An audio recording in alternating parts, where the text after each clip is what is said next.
All right, gentlemen, we have last year's champion. It's fucking killer. This kills me to say it.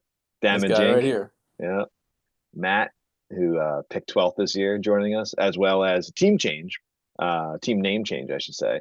Scott, who is my favorite muffin. I have to say, like, I know where Damage Inc. came from. I know it's like a Yankees reference. Um, No, it's but where did my Metallica Metallica? reference. My bad. I'm Thank you. sorry. Yeah. I always relate it to the Yankees, I guess. What's my favorite muffin? That's what I'm gonna say. Where'd that come from, Yeah. Wallace? Well, my favorite muffin is an inside joke. When we were growing up, Harris worked all these crazy jobs. I don't even know. He got us. He worked at a peach farm, horse farm, pizza places. Um, he was always working delis ultimately, but he worked at a little shop at the mall. It was called My Favorite Muffin, Dude, I don't Oh, even remember this. That's and crazy. it was in the Deffert Mall. It was a little muffin shop in the Deffert Mall, and me and Jeff would go up there to, go to the mall every once in a while, and we would like, let's go check out Harris at My Favorite Muffin, and then we would see Harris in a little apron like baking muffins back there, That's funny, dude. I don't nice. and remember that. That's crazy. and Harris came out one time, and he was like, "Oh man, there's this really hot girl, working here. I'm trying to hook up with her or whatever." And me and Jeff would just joke around with him, like, "Oh, that's Harris's favorite muffin." Shit, man. Well, I should change my team name. I'm Gashouse Gorillas, by the way, and Jeff. Most of the guys in the league know us, but there's a couple guys who don't. I should change mine to the Easter Bunny since I had that job You in the should Deffert Mall. Well, probably your be mom better ran Oh, it, off. really? and you were an elf, so or whatever it is during an elf during Christmas and whatever it is during uh Easter. But man, they would shove that fucking rabbit head on my around my head. Making like Yeah. $8 an hour. I Love think it. it was like 10 at that point, but the best thing about it was there was a little cafe, this little Guido store called Merry-Go-Round, which we shopped at anyway, by all the fucking Guido clothes at the time, Z Cavaricci's and IOU shirts and all that stuff. And Nice. uh and they had a cafe in there, which I loved anyway. I loved like their French onion soup, and part of the hookup was you could eat for free and then you could grab lunch. So we would do that quite a bit. But yeah, 4 hour shifts in that goddamn bunny suit, smelled like fucking Lysol. It was awful. But Did for you the have to eat time, lunch it's good in money. the? Did you have to eat lunch in the bunny suit and all that? No, no, you could eat in regular clothes. Oh, But it was a fun time, man. I'm glad I did it. It was a cool opportunity. Made good money for whatever it was, 17, 18-year-old high school senior at the time. nice. So yeah. Anyway, so we decided to get together, do a little, bullshitting here, run through and talk about the draft, and it's all in good humor, have a little bit of fun, brag a little bit about our picks. We'll try to make it, interesting and not too long. So uh these guys had a good idea of kind of going through the draft round by round, picking out, picks we like, picks we don't, talk a little bit about our team builds and so on and so forth. So yeah, let's get to it. Well, Wallace, you started off 101. That's a great opportunity there. And who are your four keepers coming in? Can you remind us? My four keepers coming in were Pablo Lopez, thanks to Matt. Yeah, I got a lot of flack for the Choreo trade, but look, I mean, I think outfielders are Cheerio a trade? dime a That's dozen. what we're calling it. And I'd rather have the stud pitcher. And plus, I was trying to improve my pitching for the playoffs, but that was a long shot. But I was trying to weaken Matt's pitching staff as well. Yeah, He wouldn't but give me Luzardo, but now I look back at it, who cares about Luzardo? He's kind of a waste. So I had so who did I say I had? Oh, I had yeah, Lopez. You got to go. Pablo, I, Tatis. I had Tatis, Stott, and Burns. Burns. Yeah. Solid. Yeah. So obviously Acuna 101 is a no fucking brainer. I know you were taunting us with you might pick someone else different, but no way you do. I mean, I Obvious. was watching the updates. If anything I didn't like, I was definitely teeing up Mookie Betts there. But I want when I made the trade with Matt, again, and I made that consolation round. I was ready to get Acuna back like a year ago, so it was hard to hard to not make that whole Yeah. thing come to fruition. So. Yeah, well, we probably don't have to spend too much time on the 101 because it's pretty obvious outside of course, with like the little bit of news that was coming around our draft with Acuna. I get it. Like anything that puts it where he might get surgery or this and that, or obviously Boots at Boots bets at 2 at the second pick is an obvious. I mean, honestly, the first round pretty much goes how you expect it. So it's probably the easiest round to talk about. I don't think there's any surprises in there, and to reference it. We did talk about like maybe like calling out some shitty picks. And so I think the obvious one really isn't even fair because with the slow draft, obviously news comes out as we go. And the Garrett Cole news came out, I think, the night before. And so it's not a surprise that, there's some news that, that we all get lost in the mix. So when JP, who's Pie Tasters, picked Cole, we gave him the option to swap out, but he chose not to, and I respect that. But I just, it was more important for him to enjoy the league, enjoy the draft, and again, we're not cutthroat here with everything. But he decided to stay with it. But that, it's a tough pick there. Obviously, at least the fact that he's only out in June, not so bad, But especially when you see his second round pick too, it's kind of oh man, yeah. All right, we'll get to that. Yeah. And his fourth round pick. Ouch. Yeah. Woo. Yeah, it's true, man. So as we go through the first, I mean, any surprises to you there? Cole, Olsen, Alvarez, Ohtani, Freeman. I mean, I'll get to my pick with Wheeler. That's probably the biggest surprise that comes up outside of yeah. I think so too. I think Wheeler's not a bad pick there at all. Like if he would have fell to me, I probably would have taken a combo of like Devers, Albie, Wheeler, like 2 of those guys. Yep. But yeah, once Wheeler went, I was good to kind of just punt pitching. But yeah, Wheeler was a smart pick, especially after Strider and Cole went. Though obviously those were like my 2 guys I was gunning for, but I figured they would go. Yeah, me too. Yep. I mean, I would have definitely taken Ohtani over Olsen and Alvarez, but what are you gonna do? Yeah, I can see those arguments. I mean, I was really hoping Freeman fell, but I knew it was a long shot there. I knew Harris, smartly likes him, and so when that player system come up, I was actually really happy with the way it panned out for me because it was really simple. It's like there wasn't that many pitchers I'm in love with. Like I'll skip through really quick. Like Castillo, I like, but I don't really love. Then we go all the way to Gallen. I'm actually out on Gallen this year. I don't love how many innings he pitched last year coming into this year. Some of the news that still is existing now. Now we obviously have the advantage of watching a week, baseball, but like everything's down for him. He's down a couple miles per hour. Like he's just not a guy I wanted to roster and risk. Kirby, I do like. Yamamoto was an unknown. And so like when we go through like Logan Webb, I do like, but I didn't really want him as my one. So when it came to it, I'm looking at the draft board and there's 3 hitters that I really liked: Albies, Ramirez, and Devers.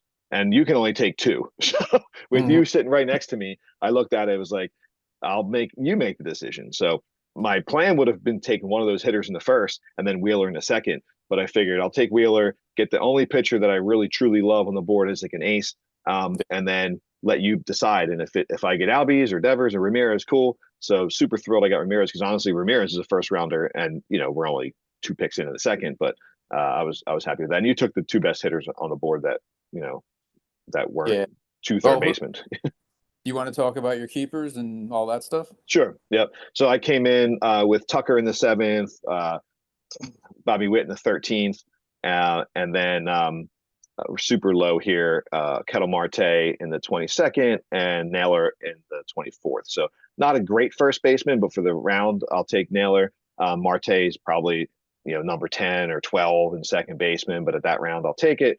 Tucker, top outfielder, and then Witt's probably the top shortstop. So I knew that I was pretty good on second base, shortstop, first base, and at least had 1 outfielder. So that was my thinking: get 1 infielder, get 1 pitcher, go from there. So I get it. Like in your case, you're skipping pitcher because once Wheeler was gone, you didn't really love anyone. Albies is a no-brainer. Devers is a no-brainer. I think like a lot of those guys we kind of talked about. I mean, Logan Gilbert isn't Zach Wheeler, but like to get Logan Gilbert, Framber, one of those guys, even Gossman, I was like, okay, if I get them in the 3rd or 4th round, because there's several comparable guys out there, I'll just grab that. Dude, and you're spot on, man. Looking at like Wheeler and Gilbert's picks, draft, I'm sorry, stats. When you look at them, they really weren't that different, right? So Wheeler, Uh, 32 games, 21 quality starts, 192 innings, 13 wins, 215 Ks, yeah. 178 WHIP, 361 ERA. And then when you go to Gilbert, I mean, he's pretty damn close here, right? So Hmm. 32 starts, three less quality starts. He has a complete game and a shutout, same amount of wins, same amount of innings, little less Ks. Uh, I think a little bit better whip and a little bit higher ERA. So I think that's a great pick there. And Yeah. you brought that to my attention when it came out. Like, had I seen how deep the pitching was, would I still have gone Wheeler? And I said I would, only because I do believe that there is something about putting trust in an ace. Like, why someone got Garrett Cole was gone so early for so many years. You can trust him to be out there, he's on a good team, and be reliable and things like that. As much as I like Gilbert, I just I would have Oh been yeah. happy with him as my two. Yeah, Wheeler is definitely the more proven guy. So yeah, that made sense. After that, like you said, like Gallen, I like him, but like I'm not gonna pick him in the second or first or second round. Yeah, Kirby too. I'm a big Kirby fan, but I'm not taking him there. So I figured yeah, anything that kind of fell back, I'm fine with. Um, so like going into the draft, I had my first base covered with Casas. yep. Uh, 12th round. yeah, what was he? 12th round. I had Hmm. Julio for my outfield in the 13th. Uh, Cody Bellinger, I got first in outfield, but I was going to use him probably corner outfield in the 15th. And then Churio, wasn't sure exactly if he was going to start yet. But, In 22nd. Yeah, yeah, I'm happy where he lands and how he started. So yeah, I figured my outfield was deep, and then, and just, I can grab a couple other guys. Outfield was going to be deep regardless. So I was big on third baseman. Last year, I did the strategy of taking I forget who I took for third base. It wasn't Devers, but it was Bregman. Breg who did, Bregman and someone. Yeah, yeah, Bregman and Arenado, I think I took. yeah, And yeah, it panned out for me. So I was just happy with that. That was kind of my strategy going in. So Albies, just being on the Braves, he was the best second baseman I think on the board. And then yeah, Bregman and Arenado yeah, first and second. yeah, Yeah, yeah, third base is tough, dude, and they always get injured. So right now, when Devers got hurt, with a sore shoulder, I was like, shit. But I could plug yeah, Bregman and then make do. If yeah, yeah, somebody yep, else had that issue, it might be a bigger problem, right? yeah, yeah. I Um, get you. Yeah, yeah, so I like going, extra on third base, and Albies, like I said, Albies is just solid. Big fan of his. Yeah, Braves are, he's a great player. yeah. What's he hit? Did he hit like 30 home runs or 20? He had a ton of home runs last year. His stolen I thought he bases. had double. I thought he had 34. Yeah, 33. Wow, that's 33, 336 OBP, yeah. 13 stolen bases. Stolen bases, honestly, has been something that's been kind of like lower than expected for him, But Yeah, I yeah, mean, still can't complain. A second baseman who's doing that, you're basically looking at, Altuve's peak yeah, seasons. They didn't So, have to run. I mean, Acuna had 75 stolen bases right. last year. That Yeah, was their. they're all getting knocked in. Yeah. yeah, So scrolling through second round, obviously I think Matt, you and I are both thrilled with how those first two picks for each of us went. yeah. Um, and then as we scroll through, I think they all went pretty much no huge surprises there, right? Castillo, Gunner, Michael Harris is Oh, solid. Raising anything in there stick out to you? I mean, the Royce Lewis pick. I mean, I think he went around where he went. He's obviously a risky pick, right? Because he mhm. came on the scene last year, but I don't. How many at bats did he have? Like 200, maybe. Yeah, Um, yeah. I think he was kind of like on everybody's radar. Like, if this guy puts a healthy season together, he's going to be a monster. yeah, But it's 200 like at one of those bats. picks we talked about it before. I'm glad somebody else took him. Yeah, right. And But it's a tough choice. he's a 101. Former draft pick, so he's got the pedigree, and we see what he does when he's talented. But what a shame! I mean, the guy had fucking 3 at bats, and he's on the IL. I know. Crazy. Brutal. Yeah. Um, I think the second round. I mean, I think the second round pretty much as expected. Yeah, Like for the no, most I don't part. think there's any No, surprises. Wallace, what no, do you think? and I mean, to me, I had to wait to see the whole thing unfold, but I was just hoping a third baseman would fall to me yeah, You got a good because one, yeah. yeah, again, Machado. it's just tough to get a good guy there. So I was thrilled when Machado was there. It took me 10 seconds. Do you have the amount of time each pick transpired? I think I clicked it like Yeah, immediately. I think, I mean, so the odd thing about the three of us chatting is that really there's four teams I can kind of pick and just who falls, right? Yeah. Both ends, right? Me and Matt on the ends, and and the two of you guys on the other end there. Because I was happy Well, to see Gallen and Kirby go, these pitchers go, because I personally thought the pitching was deep still. So I was me happy too. on that Yeah, because, and again, I came in with two You had two studs. pitchers. Yeah. So yeah. I was going hitters, primarily the best hitters, but I would have loved to fill up my infield with the first three picks, but I had Acuna and Trout sitting there, so I wasn't going to turn that down either. That So was No, tough, dude. I was considering Trout with my picks too, man. That's yeah, how interested I was in him. yeah, I agree, man. I think, and that's going back to it. Like every time, just like as a broad stroke here, I think every time it got to you, Wallace, I'm like, man, you have so much value on the board. And I think you did an awesome job nailing it. I think you had overall a fucking phenomenal draft. It pains me to say that, but like every time I'm like, oh man, like there's a couple guys I wish would fall to me, and you scooped them up every time. And There's a lot of you get a lot of what? there's a lot There's a of lot of flaws. flaws. Yeah, we can get I'll to point that. them out. Yeah. But but there are some unknowns in the draft, right? Like I know like so Matt and I are in 4 leagues together. And so there's a lot of familiarity there. Drace and I are in 3 leagues together. Harris and I are in 2 together. So like JP and Rolling Stoners are in a couple together. So like there's a lot of familiarity in the league. But then like Wallace, you're against 2 guys. Like Cody, this is his second year in this league, and then Eric, who came in through Drace. They work together and they're friends. Like there are 2 unknowns. So like they're 2 wild cards that you're picking by every single time. So it's like hard to predict like what's going to happen there.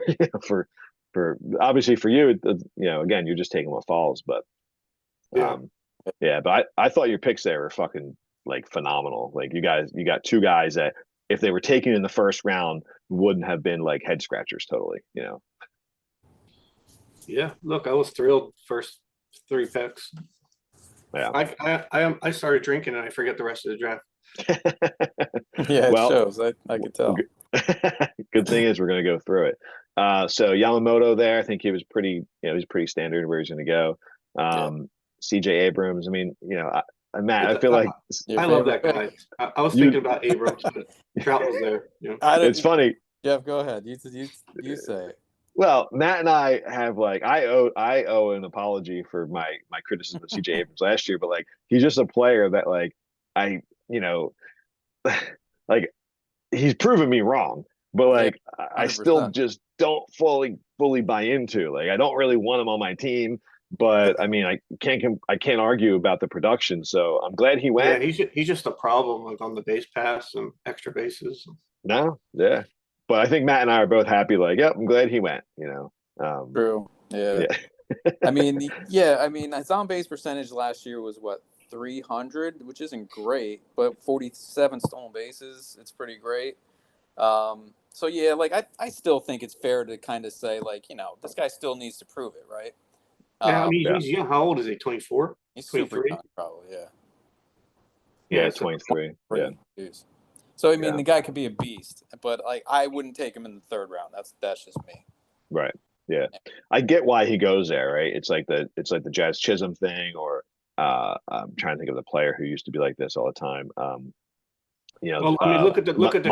shortstops that went after him. I mean, it was it's kind of slim pickings. Yeah, no, I agree, and like that's the thing is like sometimes you just really like or dislike players, and sometimes there's like no reason behind it, and just like it's not Yeah. a bad pick. It's just like a guy that like I don't want, Yeah. and you love Wallace, which is funny.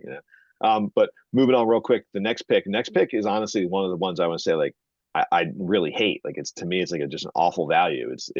It's not that like I dislike Schwarber as a player or as a like in fantasy in general. It's just that, like to me, now I get it. We're not an average league. We're an OBP. Home runs are huge, and I don't really have any big boppers. So I get that appeal. I don't know how much of like the homerism went into Johnson's picking Schwarber at 3. But to me, I'm just like I almost relate Schwarber to like Soler, and so Soler went in the 8th round here, So like I don't Yep. know. There's just so many more dynamic players I'd rather have than Schwarber.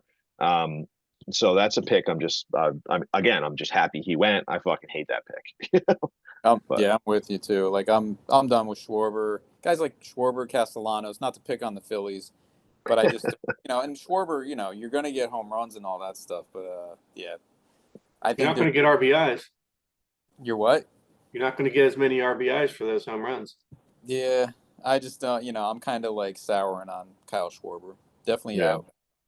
I mean, 47 home runs and 100 RBIs. I mean, it's like I mean, 47 still, home runs.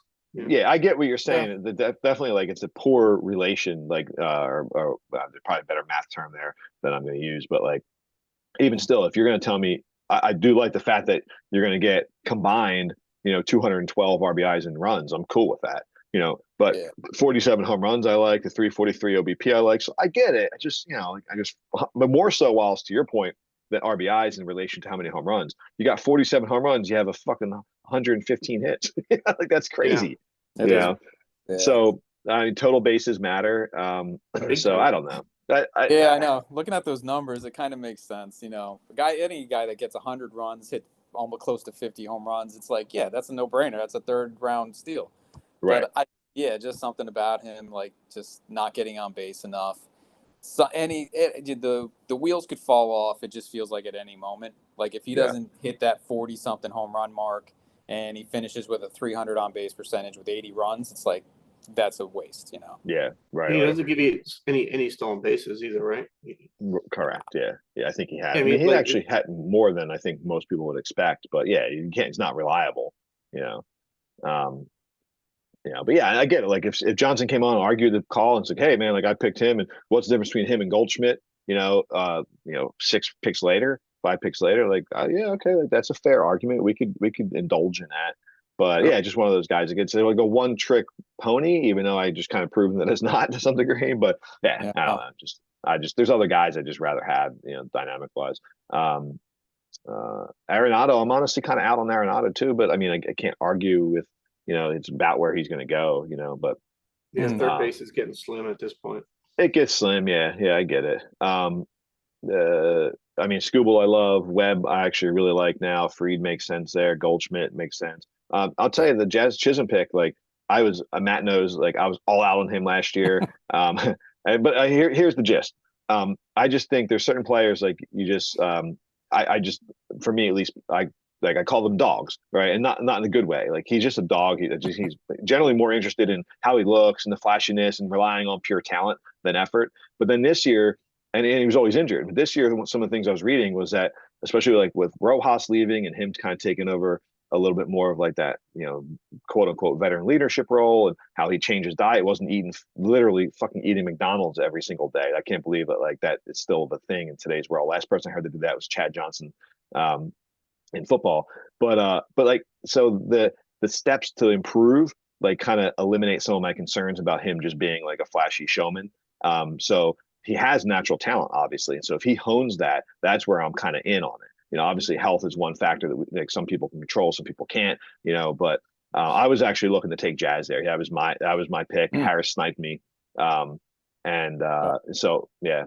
Nolan Jones was nowhere near my radar like the past. I got him in a couple drafts. I just was like, he's one of those guys. I mean, I would say he's similar to, who do we speak about earlier? CJ Abrams, Royce Lewis, but with a lot less pedigree, right? He's like, he did a lot in a little bit of time. He plays in a great ballpark, but a shitty team. So I think it's like high risk, high reward. But I mean, it's just one of those guys where looking at the outfielders left, in hindsight, I probably would have gone like Christian Yelich in the 5th round or Suzuki in the 5th round. But I was obviously hoping to catch lightning in a bottle. 367 at bats last year, 20 home runs, 20 stolen bases, high OBP. So if it works out, I mean, obviously you just can't double everything, is the way it works. But obviously looking for like a 30-30 season. But realistically, I would hope to at least get maybe 25-25. But not my favorite pick. I just know that like for me, that's like kind of like my high upside, risky pick there. Yeah. I was not gunning for Nolan Jones or Jazz even. I'm a big Jazz fan. If you probably would have felt like another round or two, I would have contemplated it. But yeah, it's fair. But no, I think both of those guys going in the 3rd round is where they should have gone. I have no issues with those. I was very happy Bregman fell to me. Surprised people are so low on him. It's his walk year. He checks so many boxes, dude. Runs, RBI, home runs, base percentage is elite. Age. Yeah, but how old is He's he? only 30. He's only Yeah, he's not 30. that old. Yeah. He looks like Uh, he's 40. He plays like he's 40. he gets Yeah. on base like he's Ricky Henderson and everybody else. So Yeah, great OBP. No, he's solid. I mean, I love Bregman. He's like one of those professional hitters, you know. yeah, He's yeah, good. Yeah. He's gotten underrated for sure. Yeah. yeah. Um, So I yeah, would I'm have taken Bregman over Arenado for sure. me too. yeah, I think Yeah. so too. Yeah. Yeah, I was very happy that fell to me. And then Logan Gilbert, it was either Logan Gilbert or Framber Valdez. Had Framber last year, just kind of remembered how he kind Yeah, he of had finished an awfully, man. off Yeah. second half. And Gilbert, I just felt was like every year he takes a step forward, right? And I wouldn't be surprised if he's up there with like Zach Wheeler, like neck and neck. It was like innings, strikeouts. Now I think Gilbert's improving with strikeouts. That's why his ERA was a little higher last year. But I think Yep. he just keeps improving. I agree. And maybe he is the ace. Well, Castillo, I guess, is still the ace of that staff, but I know they got like a three-headed monster with Gilbert, Kirby, and Castillo, and I Yeah. think any one of them could finish the year probably the best of the Yeah. bunch. I agree. I was all in on Gilbert. He was my pick there. If you didn't take him, so Valdez was my backup plan.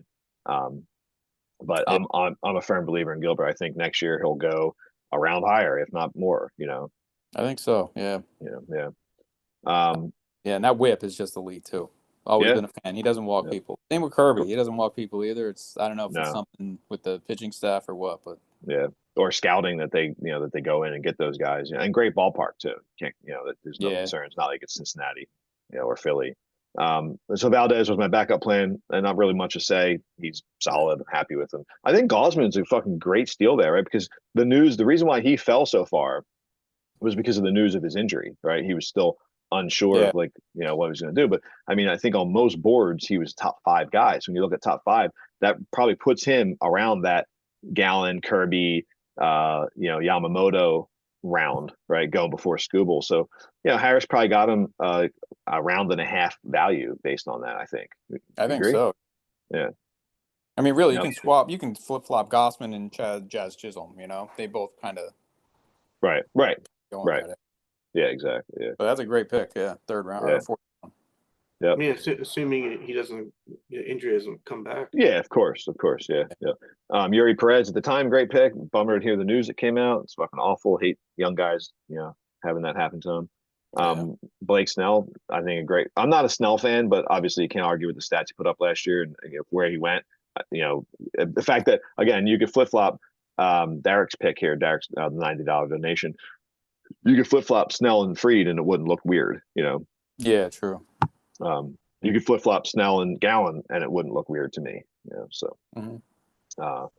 The next three picks, The reason why Snell fell because he wasn't even signed yet. Wasn't on a team, right? Exactly. No. Yeah. The next three picks, I'm kind of like they were all a little bit ones that I don't know. I wasn't in love with, and I feel like they could go a lot of different ways. I know Torkelson had a pretty solid year last year, hitting 30 home runs, and he's a young former first overall pick. McLean had a really good year, and he's on dynamic offense, and he looks really good. And Kim had an awesome year statistically, and he plays multiple positions. But my issue is that Torkelson, I don't know, he's a one-trick pony. I'm sure there's a guy who will come up rounds later, like even on the same team, round 9, Jake Berger, probably isn't that far different. So like I'm just not that in love with him. McLean, I don't know. That whole team there, I kind of stayed away from, and not because I don't love the players and I love the ballpark and I'm rooting for that team to be good, just like Baltimore. And I feel like they're in the same ilk as them. It's just like I just didn't know who the fuck was going to play where. So, and I knew McLean had a spot, but yeah, I just was kind of trying to shy away because I didn't know what was going to happen. And Kim, I just feel like when you look at like things like his baseball savant, he just like overproduced. But I mean, so far, even coming into this year, we're trying not to be biased. Again, 1 week in the season, but the dude just keeps outperforming his baseball savant analytics. But all three of those guys, I was kind of happy that they went there. Yeah, I think McLean's the best of the bunch. Or anyone that I was gonna take a chance on, it would be McLean. I agree. Yeah. But But I Yeah, think I also, also think Wilhelm was going to play third. After that one guy got suspended, I think the plan was to move him to third. oh yeah, So, hmm. but yeah, McLean was definitely on my radar. If he would have fell to me, I probably would have. Yeah, and I think it's a good value there. And the only, again, I guess like maybe to clarify, the only reason that I was kind of hesitant on those guys is just because there's just like Baltimore, there's almost too many, where I was just a little bit nervous, and I guess he was probably one of the safer ones. Yeah, But Okay. I don't know, just like both again, just relating to the Baltimore, there's just so much.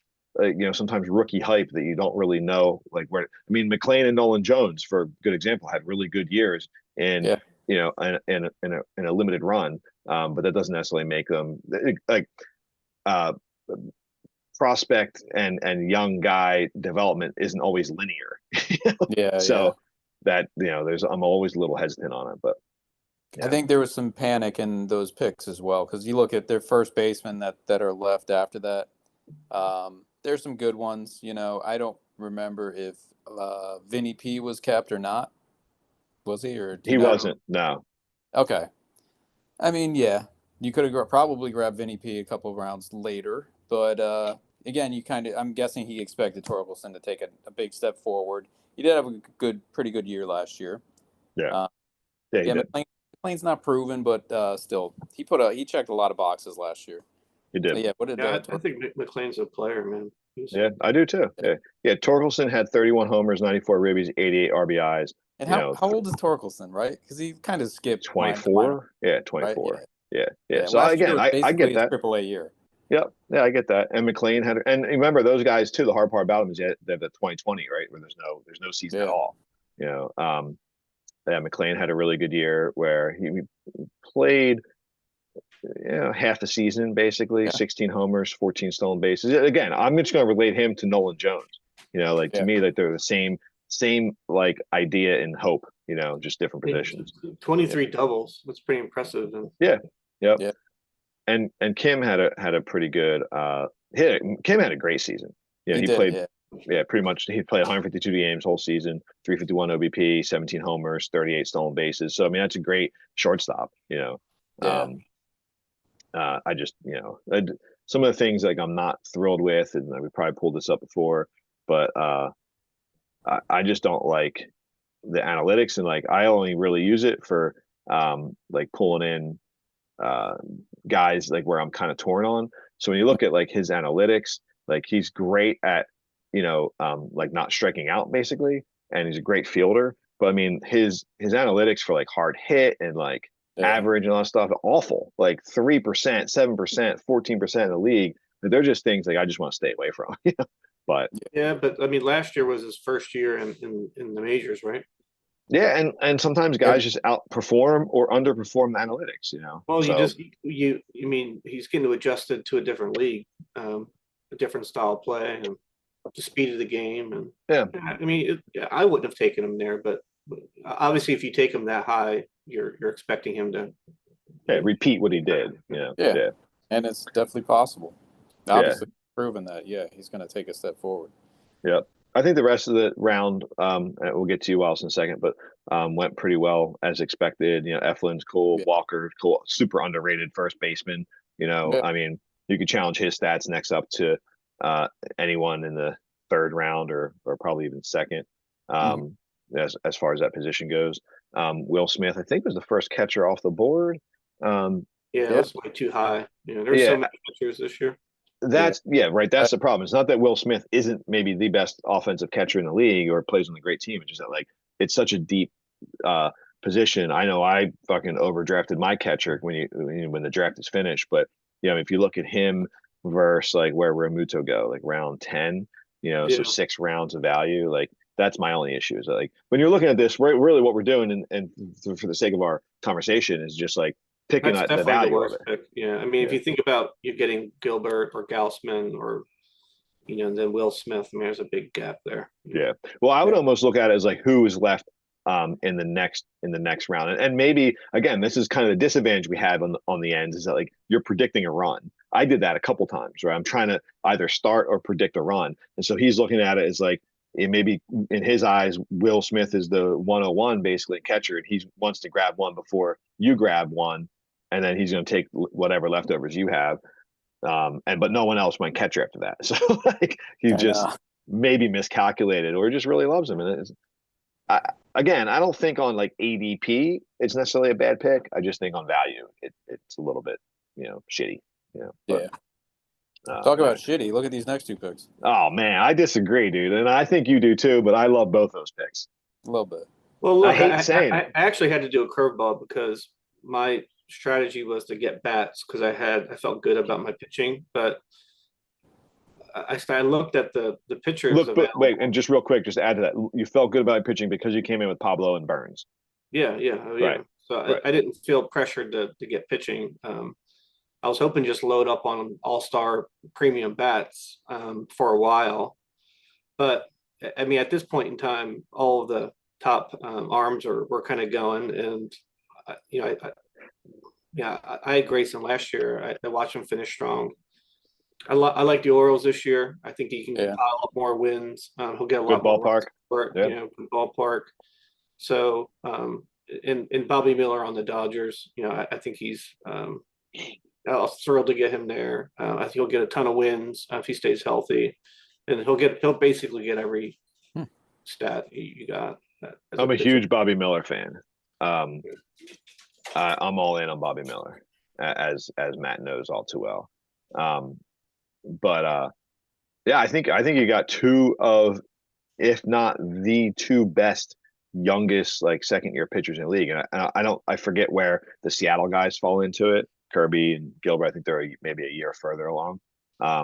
Look, there's risk with Rodriguez, but there is. I like Miller. Yeah, I like Miller more. Yeah, it didn't really matter where I picked them, because it was just go back to back. But I mean, I knew there was risk with Grayson, but obviously I'm hoping he acclimated, he takes a step up. And look, and that allowed me. I said, look, if I can get four really strong pitchers like that, I can. I'm set at pitching, and I can focus on bats. And I don't think I took another pitcher for 6 or 7 picks. Yeah, you dog playing with the toy walls? Yeah. Or is that you? No, dude. I think that's a perfect example where both your rounds when you had back-to-back picks, Machado, Trout, fucking nailed it. Rodriguez, Miller, nailed it. I was really hoping one of those guys fell back to me. Even though I knew it wasn't going to be a shot. Weird time. Of course you're showing us your wiener on the chat. Mm-hmm. I had that on my bingo fucking card. Wallace, what bats were you considering over those two? Yeah, McLean. I had McLean, Hyde. Again, I wanted to get some infielders because they're the premium positions. Honestly, primarily it was Matt McLean. I was hoping he would fall to me. Jazz. Yeah. Hoping he would fall to me. But sometimes you gotta read the board.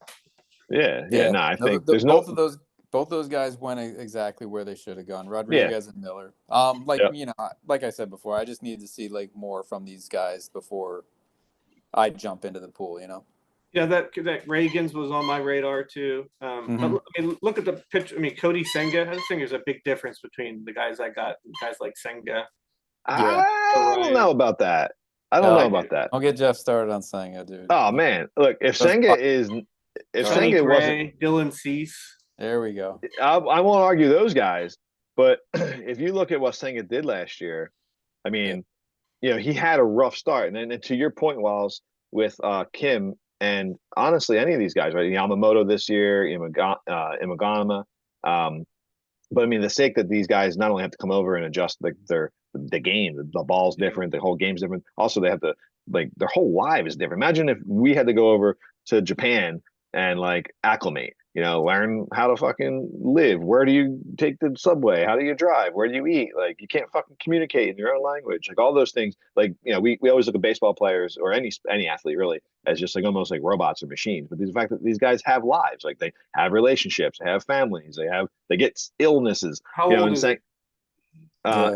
In Senga's part, he's 31. in Senga's aspect, right? Like he started off horrible. He was really bad to start Yeah, the he was season. brutal. Yeah. Yeah. And so the fact that his numbers end up looking the way they did, and even if we want to relate this to Wheeler and Gilbert, where he had, a couple less starts, a couple less quality starts, a couple less innings, amazing Ks, not a great whip, but a better ERA than both those guys by like half a run.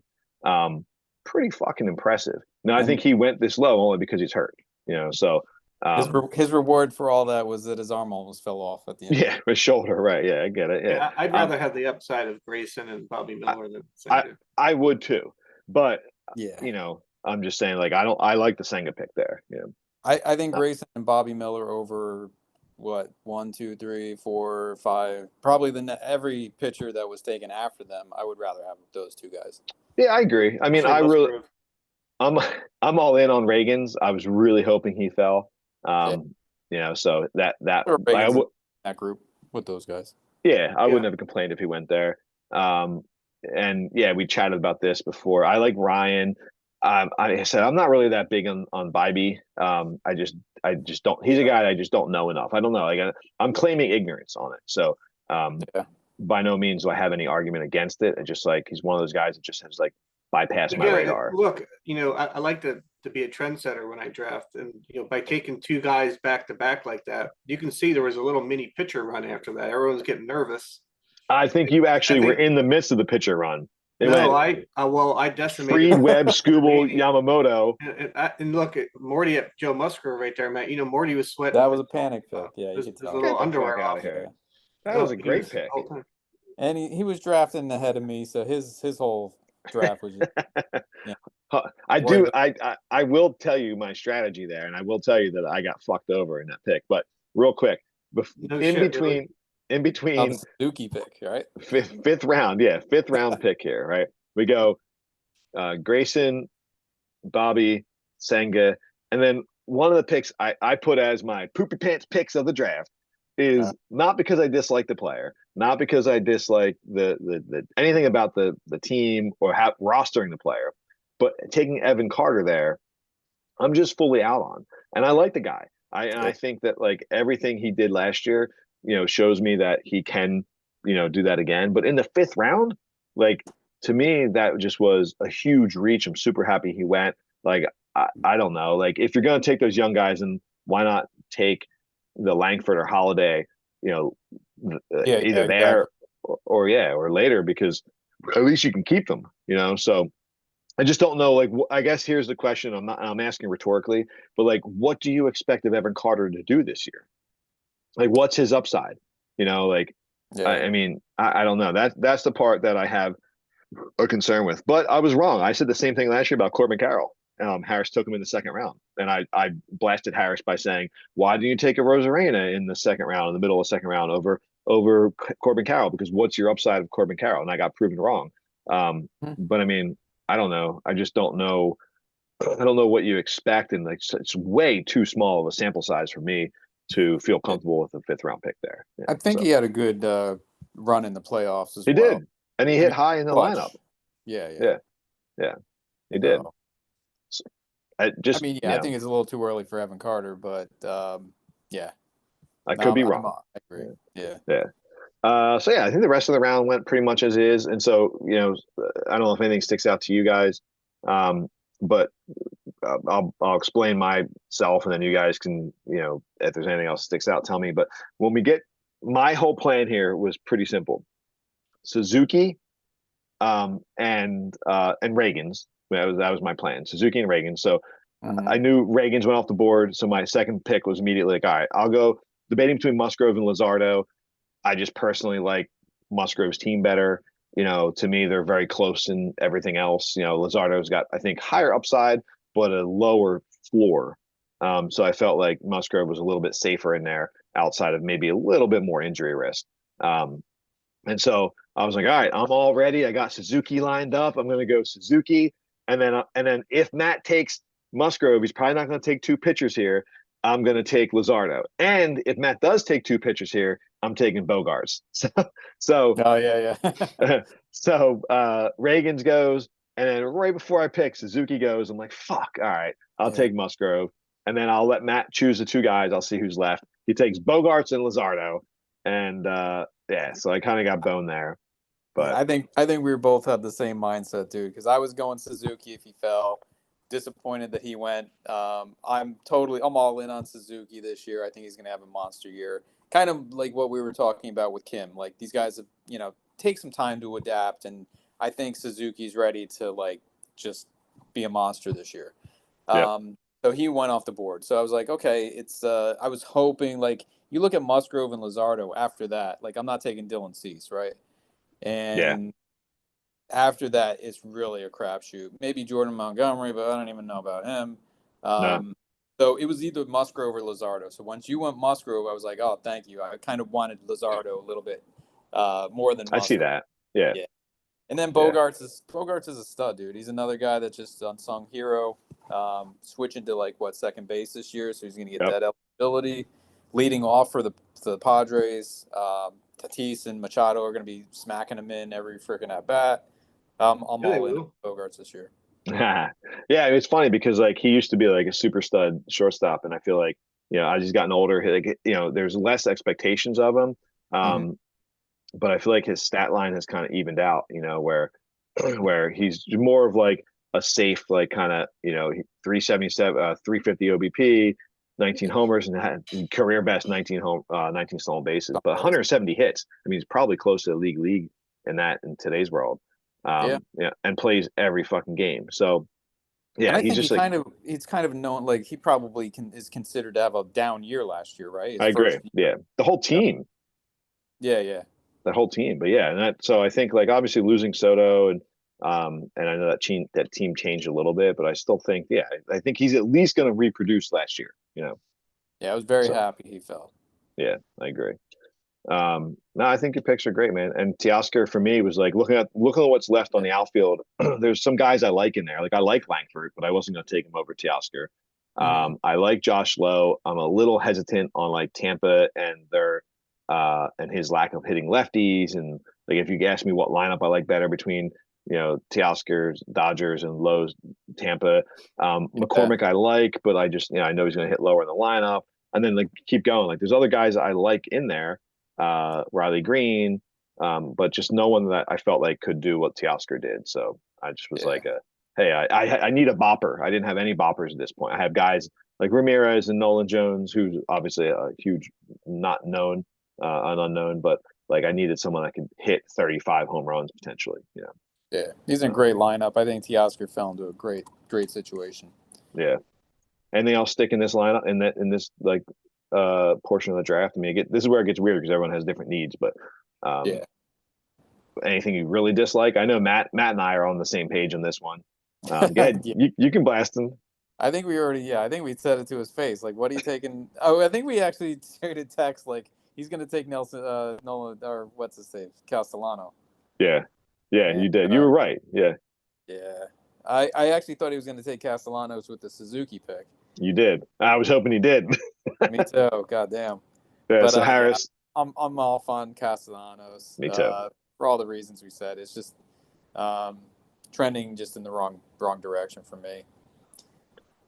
But I I like the Langford pick. I think just taking a chance with him that round would have been a lot better. Josh Lowe over Castellanos, I would have gone with, even though Josh Lowe has his concerns too. He wasn't super consistent last year, although he did have some bop in his bat. yeah. But yeah, I'm not in love with that Castellanos pick. That's probably the worst pick in that round. Yeah. I agree. I think Harris really regretted that pick as well. It has to, right? All right. So just like theoretically, and I don't think any of these guys are keepers, but correct me if I'm wrong. But what's the difference between Castellanos in the 6th round and then George Springer in the 11th? Yeah. I don't think Springer Yeah. was a keeper, right? What's the difference Okay. between Castellanos in the 6th round or James Outman in the 12th? Or Right. Castellanos in the 6th round or Johan, I forget his first name, Duran in the 13th. But I knowing don't. Harris, Castellanos will have a career year just because Harris drafted him. Yeah, maybe. I don't know. I like him. Like I liked And him. Jazz will stay healthy, and Luis Castillo win the Cy Young. It's good. So, It's good. so Harris's luck has turned from complete shit to good. I get Yeah. it. It must be Um, the yoga he does. anything else in this round stick out? I think like most of it is pretty much like Other straightforward. than Gerace drafting every first year player, Oh yeah, every other round. Yeah. that was a So theme.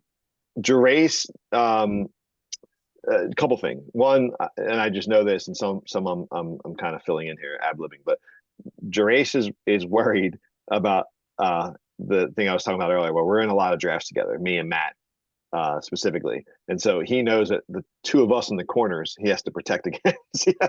And so, but he also goes young anyway. Yeah. And so I'm not surprised by his youth.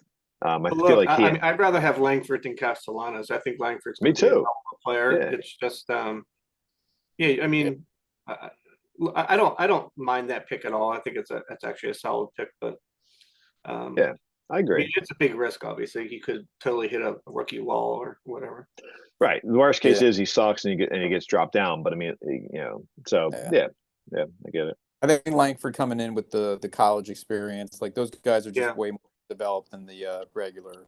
Yeah, he's definitely more ready Yeah. for majors than I would say 99% of all the college kids that come in for sure. Yeah. Yep. If we scroll through that round, I know we can nitpick here, but the Muncie pick's pretty solid. But I'll tell you, Wallace, like it's funny during the draft itself, both guys you took, Julian and Geloff specifically, I both wanted. I was really hoping Geloff fell back to me there. And both these guys are unknowns. Both these guys are young. Both these guys have pretty solid bats. Julian particularly, I think, has a better all around hit tool. But they're both risky, right? Julian was risky for playing time, and that's leveled out so far. And Geloff is risky because he's kind of like a couple of the other guys we spoke about, where he's had a really small sample size and pretty good success. And I like him, and I drafted him in other leagues. So his upside. He's starting off as cold as probably any player in baseball. He is. But again, look, I mean, trying to limit like our insight into 1 week of baseball, because his upside is, and again, I know you just double the numbers, but his upside is 30-30. Yeah, I think 30-30. He had 14-14 last year in a really limited time. Look, the way I saw it was I just went pitchers. I got a good pitching staff. I sacrificed my infield. I had to go infield. We called that during the draft. We, with the four of us texting, called you. And look, I was actually pretty happy to get some young guys that have some upside, that have power and have the speed, and that hit number one in the order or number two in the order. And good luck with your hoping and praying, guys. I'm not on the Zach Geloff train. I know you're not. Yeah, I get it. I do like the picks, Wallace. I just like, if I was nitpicking a little bit, I could poke you there, right? Because I could say, why not take like your boy? Because I know you like Cincy because you live in there, and Canarcion.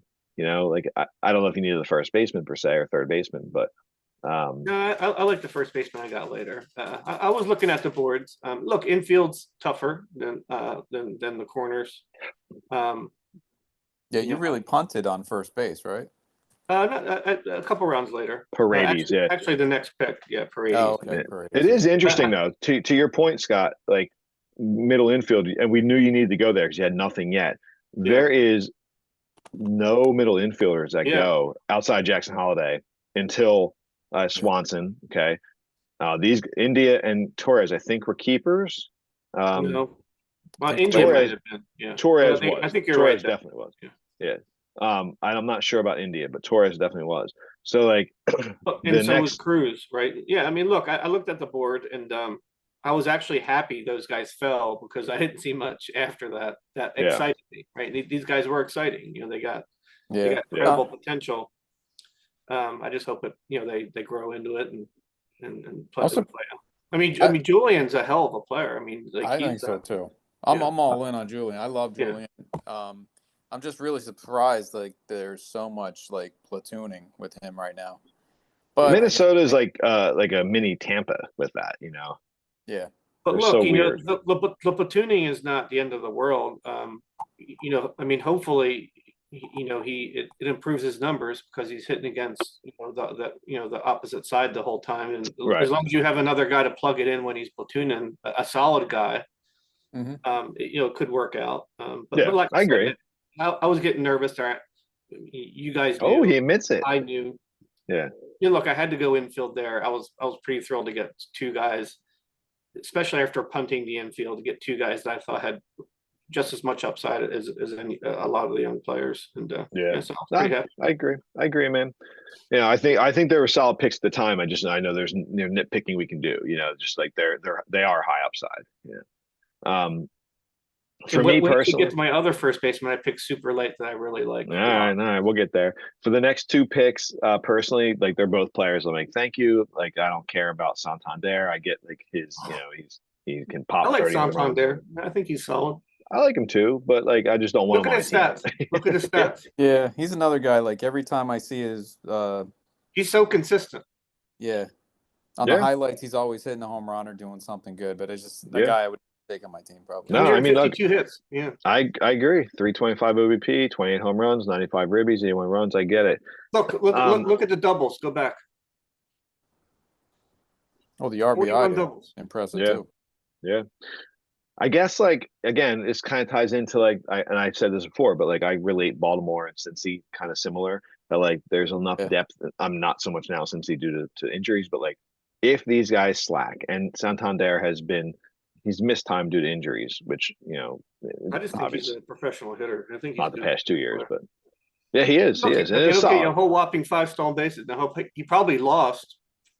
Got caught 5 times too. So That on Yeah. base percentage isn't that impressive. Yeah, and I know you have a higher we're standard for in the that. 7th round. So Yeah. Sonny Good. Gray had a great year last year, but I'm still kind of out. He's a guy like I don't argue against, but I don't really particularly want. I don't know. Really, the only guys Sean went reliever too high, obviously, right? So Doval, yeah. Yeah, I prefer in like a saves and holds league. I personally like to wait a little bit if I can, there's but tons of them. I got shitty guys, so I do like the Riley Green pick. I like him, but Yeah. there's some risk in it. I don't mind these picks. Cease probably went a little bit later only because he was not signed, I think, or not. He wasn't He was traded on the yet. block. Yeah. Yeah. Yeah. And plus, he's on the White Sox. Yeah. Right. Alonso's a keeper. Holiday.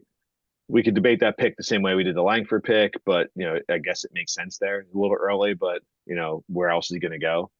I think I was going to take Holiday that round too. Right. Which is tie back to what I was saying last round. Is that Drace knows that you and I have a tendencies, and he's going to go for it.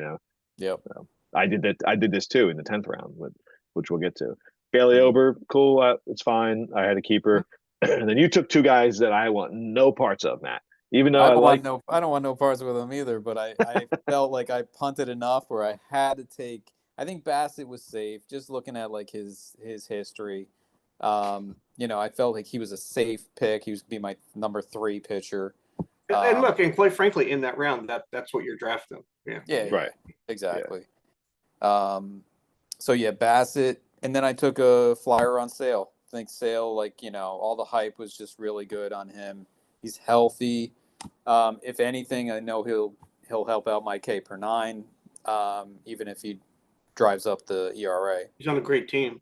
I like Sale better than I like Bassett, and I've been on Bassett. You know that in other leagues, like I've had Bassett a good amount, and like he's been an underrated player. There's something about they're unsexy picks, but they were critical for you. They are, and I think I like Sale. Like I know he's been injured and blah blah blah.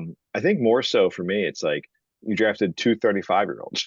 I did. I know. Yeah. Which is fine. It just was like, I don't know. I'm happy that they went. Like there were guys that like if they fell so far, like I would have taken them, but I wasn't going to. They could potentially both be better than my next pick. So I'm not dismissing them as far as like their talent. I just was like, they're guys like Sonny Gray where I just feel like they're just in this little blob that I don't really care about that much. Even though Wallace said they're unsexy, but they're fine. Yeah, but yeah, I like the Woo pick. Yeah, I mean, look, I'm just gonna sandwich these together, right? Because it's my next pick as well. But we talked about Seattle, like they're one of those teams that like I just fully believe in their pitching right now. Like everything they're doing is turning to gold. And not I mean, obviously they got Castillo in the trade. But Gilbert, Kirby, I feel like Wu and Miller are the next like kind of wave. Their analytical numbers look pretty good. They've got Yeah. great fastballs. They can play in a great ballpark. I think that team is sneaky good. So yeah, could be a total bust. I mean, he's injured right now, so who knows? Yeah, But yeah. That's the thing. yeah, Like with Grayson and Bobby Miller, like I agree. They have super potential and they went exactly where they should have gone. I kind of look at Wu and Miller the same thing. It's like, do we know what these guys are yet? nope. Obviously, but they should go exactly where they went to in those Yeah. rounds as well.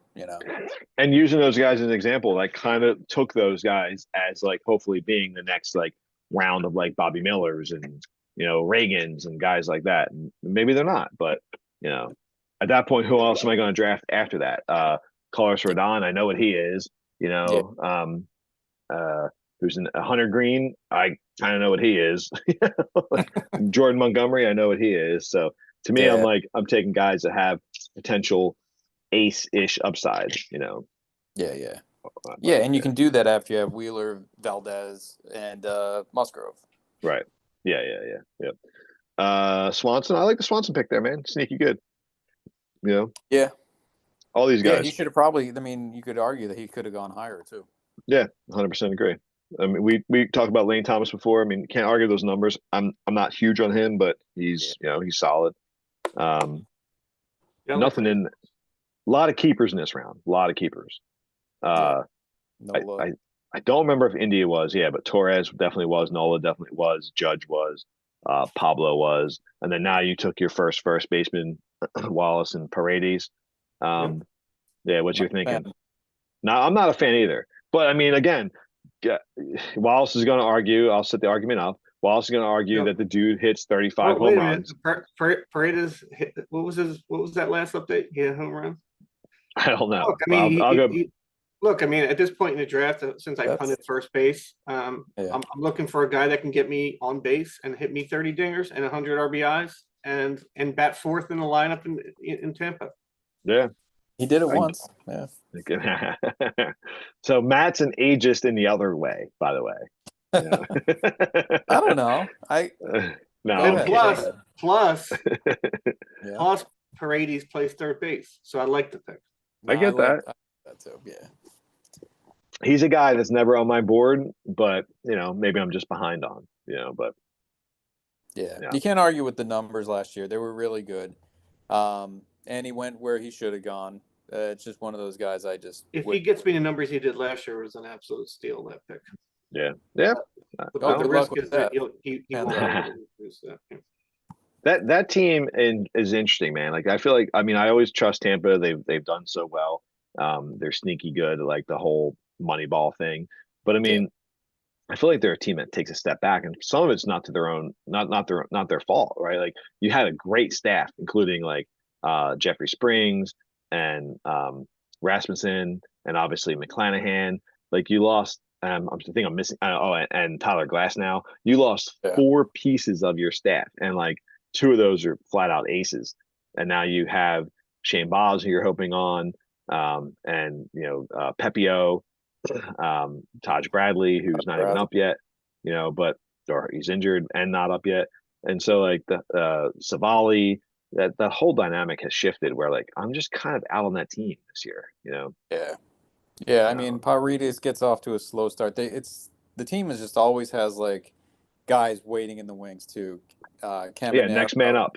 Curtis Mead, like there's so many guys that are still like just on the edge, and if one of these guys falls off, not picking on Paredes, but if somebody else does too, it seems like they always have an answer and somebody just comes in. So yeah, I just haven't seen enough Paredes. I know he's been in the league for a while. He had a great year last year. But I don't know if he's going to do it again this year. I'm not nervous about Paredes in his spot. I mean, he's right in the heart of the lineup, but I think he's a big part of the team. Yeah. I like third base. I like third base. I like that corner option. Multi-position, definitely helps out. I like that, especially in our setup where we have corner infield too. I'm going to ask you guys because you probably already can predict what I'm going to say, but Hunter Green, what do you guys have to say? Wallace, you're in Cincinnati.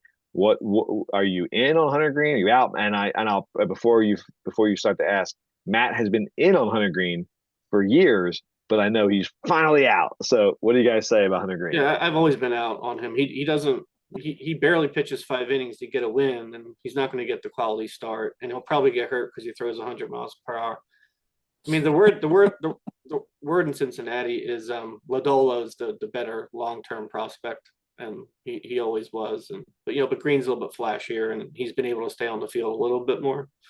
But Yeah, I mean, he just doesn't have the stamina to put up the and the consistency and the control. That's the thing, the control. He doesn't have the stamina because he throws so many goddamn balls and he walks everybody. And when he gets the 90 pitches in by 4.2 innings, So. And the 100-mile-per-hour fastballs he hits, it seems like some guys can just whack them, and he just the wheels fall apart. He just walks too many guys. He gets injured. The whole recipe is just not going in the right direction for me. So I'm done. Good. You guys. But at the same time, in the 9th round, if he would have fell to me there, I don't know. I probably wouldn't have gone him. Maybe if he fell to me in the 11th or 12th or 11th, 14th, somewhere around there, I would have been more of a sexier pick. Look, I mean, there's a lot of things to like about it, but he needs to turn a lot of difficult things around to that are very difficult to do, like stamina and control. And it's just too much risk. And staying healthy, that's just too much. I would have stayed away. I mean, and again, like I had 4 good pitchers. There was no point in me even entertaining Hunter Green, especially when I was targeting Lodolo later. Well, that worked out for me. I said this. I've used this term before, but this perfect example is that Hunter Green is the stripper that you don't want to bring home to mom, for family dinner. For all the reasons you guys said, but I think Glasnow was a keeper. I may be wrong on that. Yeah, but if not, it's an amazing pick there. Jimenez, dude, that dude, he's just a sneaky good middle infielder. I like that pick. I have no complaints about. I don't feel great if he's my starting second baseman, but for 9th round, and if you need a second baseman, it's hard to argue with it. He took a big step back last year, I think. All right. So just for shits and giggles, right? We're talking about 2 rounds after Geloff and Julian, which both guys I like, Wallace, but obviously not a great OBP this year. Right? I'm sorry, last year, 314 compared to the year prior, 371. But he went from 20 stolen bases to 30 with the new rules. He went down on a couple of home runs, but we know he's going to hover mid-teens. Down on average, down on OBP, down on slugging, down on OPS. But even all that said, it's still not bad there to have a 15-30, 314 OBP guy. Well, I went for the 30-30, 360. I'm not saying I like him better than your guys. I'm just saying, I think it's a decent pick there. I think it's a pick of desperation. I don't think anyone's thrilled. Desperation. I mean, desperation. I'm surprised Matt didn't take that pick. How desperate he is. I think it's a pretty solid. You got pick. JP Crawford. Anytime Jimenez comes off the board, I have a big smile on my face because if you pronounce it like that, you should be. Jimenez. Yeah. Was it Jiminy Cricket? What are you talking? It is Jiminy Cricket. I mean, that's how he plays. So we got Montgomery next. He's just he's average. He's fine. He wasn't signed yet. Yeah. I think the next couple guys go. Anything stick out to here? Cruz was a keeper. I already talked about Bobby Miller. I mean, Bieber I thought was solid. He actually looks like he's coming back to form. I agree. I wasn't tuned into that. Yeah. Was Bieber drafted there? Yes. I think so. He was, dude. That's a great pick. So I mean, he's just one of those guys. I'm pretty sure. I mean, we can double check that, but he's just one of those guys that just fell, right? He had a decent year last year. Not really. 21. Only 21 starts though, right? But I mean, 380 ERA, 1.24 WHIP, right. 128 innings, 107 Ks. Yeah, you're right. He fell off, but the news coming out of spring training was all positive. Higher velo, things like that. He definitely helped himself by going to that clinic, whatever that pitching. Drive line. Yeah. Contract year. Yeah, yeah. No, Yeah, I'm all in on Bieber this year. I grabbed him in a couple other drafts. yeah, it's a good pick there. Yeah, I mean, Um, like mhm. if you're going to consider like Bieber versus Bryce Miller, like Bieber's a great pick there. You know, Yeah, I yeah. took Bryce Miller. I think both of um, those picks are solid. Yeah. yeah. I'll speak on your picks real quick, Matt, before you do. Oh, So, please. Thank you. so there's like two relievers I really love, and that were on the board, and in general, like the first two guys for me that I would have taken as reliever would have been Jordan Romano and Evan Phillips, Yeah. and I let them go. I took Bryce Miller there, um, A, because I liked him, but B, because I thought, great, my plan is I'm going to take Bryce Miller and then one of either Evan Phillips or Romano. Not assuming that there's no way you take two. So the fact Yeah. that you took two really boned me. And then my Then you made the mistake of taking Junior Caminero too early. Is no, that that what you're I was gonna say? trying to fuck you around earlier I'll because I know speak for your two picks. I, You know. That was one of those points where Jeff thought he was being slick, but everyone else was just like, "What a moron!" well, Caminero got him 5 rounds later. hold Yeah, on, oh, hold on. easily. Yeah, No, maybe I maybe picked not. Troy on the 24th round last year. No, because Gerace probably would have taken him the next pick. Jace would have taken the next pick, and that's where I knew that like I don't think he could have taken him in the next pick because he kept the Andy Diaz. Was nah that a keeper? he didn't keep Yandy. That's Yanni or Diaz. I'm sorry. Yeah, Oh, yeah, he took Verlander this next dude, round. you look at Gerace's picks, like those pitchers, that little run there. That's Yeah, very what? very solid. I mean, It is very solid, Great. Yeah. Rodon smart. isn't. I mean, if you're going to take Rodon in the 8th round, Rodon is what he is, and I avoided him in all drafts. But so far, so good. He's okay. Bieber's panning out. Verlander's not horrible. Amanagaga, he's fucking outrageous. And Yeah, Javier, he looks like one of the best picks in the draft so far. He is my favorite pick of the draft. but anyway, I digress. That's a great run of pitchers for Drace. Yeah. Well, And if Javier can turn it great around, he's relievers. dominant. Yeah. yeah. But I took Caminero there because two things. One, I was pissed you took both of the relievers I wanted. You were Uh, rattled. uh, I knew that you wanted Caminero because you have him in a different league that we're in. And when I'm looking at it in comparison to where he rates in the prospect ranking and where 3 and 4 rounds earlier Langford and Holiday went, I knew that he was going to go soon. Yeah. So being that essentially I'm on the end, even though I'm not technically on the end, that if I didn't take him there, I don't think he makes it back.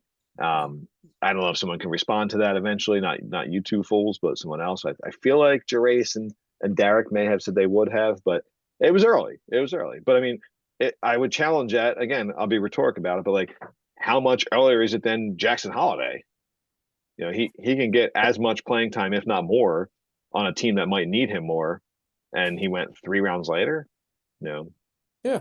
And yeah, you got he got 6 years of Caminero. I think there's no real. It's a no-brainer. Anybody in the 10th round on, like if you can get 5 or 6 years of a guy, in their prime, that's I think I took like Harper in the 10th round. Any of those kind of guys that are just like on the hype train. Caminero is right. definitely. I think it's a Skeens, pretty your solid. next pick. Your next pick, Skeens. Another guy, yeah, But exactly. Caminero actually got MLB playing time last year. Holiday did not. Caminero You had know, playing time last year. Evan Carter did. He went in the 5th round. yep. Yeah.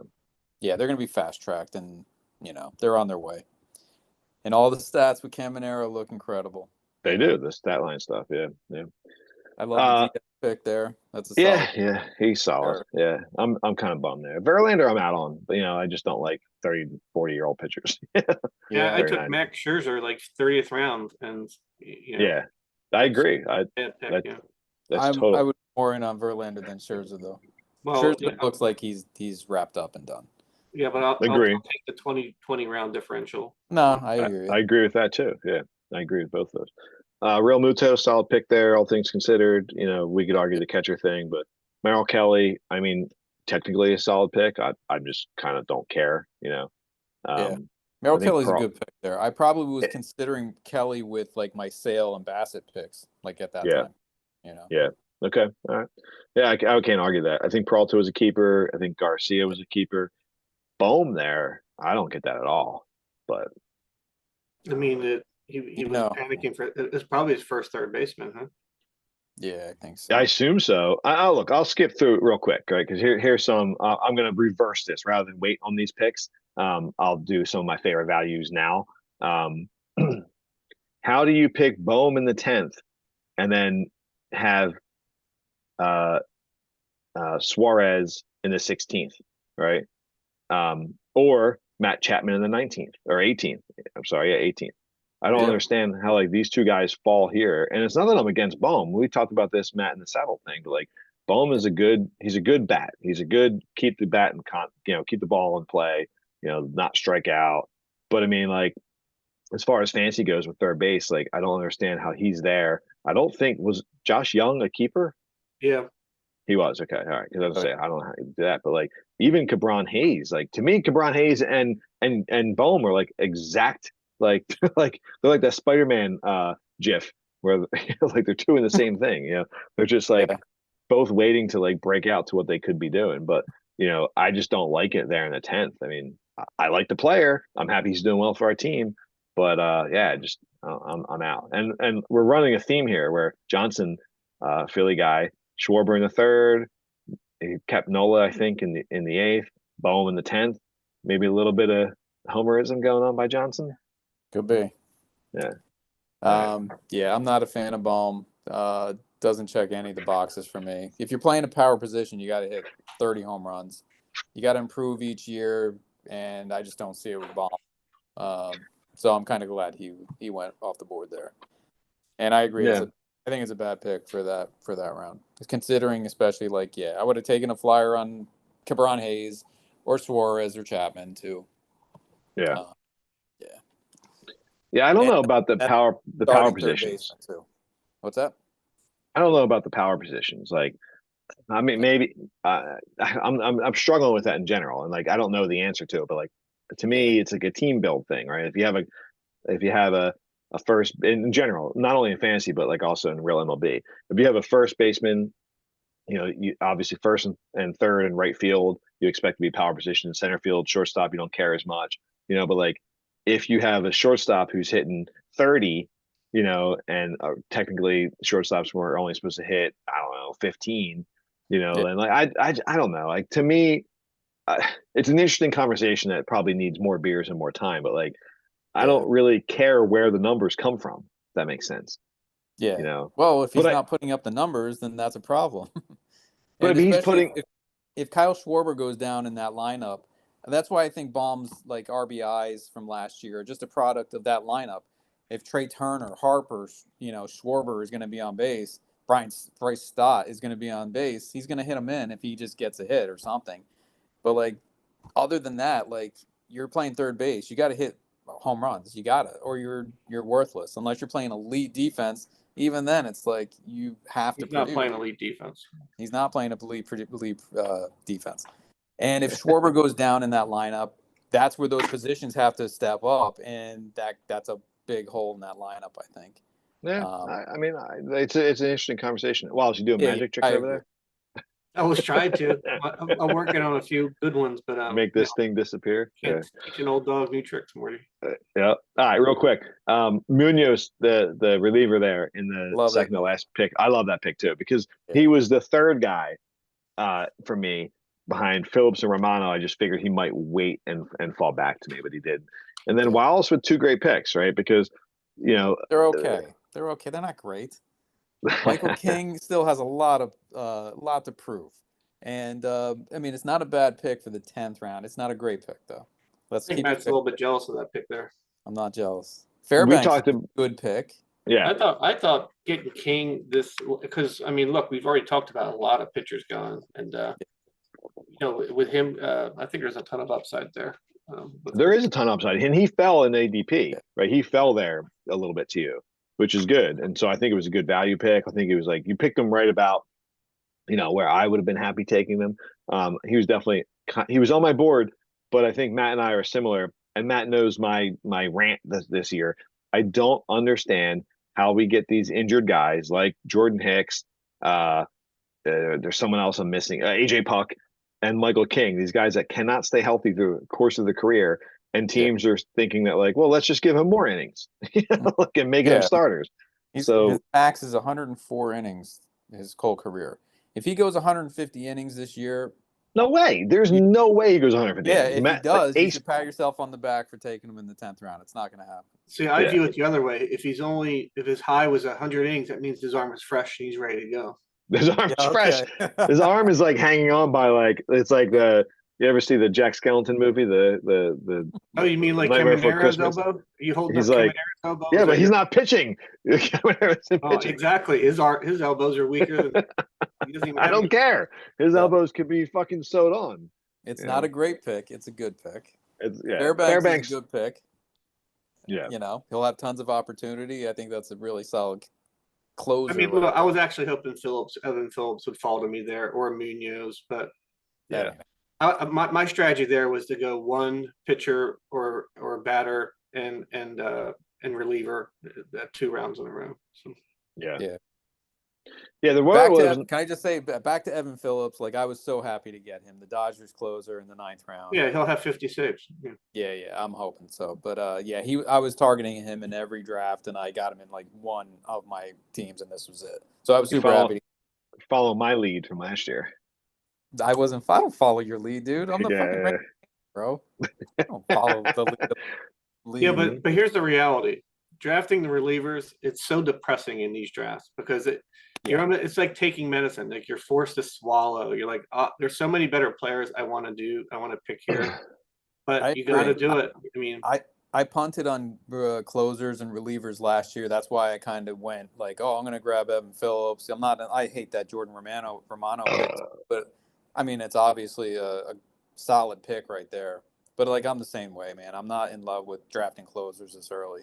so boring. Yeah, it's a mixed bag though, right? So like Wallace, I relate it to drafting relievers is like drafting kickers, where like they can both be dynamic for like a couple years and then they can both all of a sudden like turn to shit, like turn to pumpkins. 100%. So like that's the weird part about it. But at the same time, like because they're so key in like ratios, Ks per nine, what other I ratio? like getting at least 2 good relievers where you don't have too much heartburn over or stress, and then find maybe a middle of the road third and finding your fourth as you go. Yeah, and there's definitely a strategy with saves and holds being combined. I could see the argument either way, whether you're separating holds or separating saves.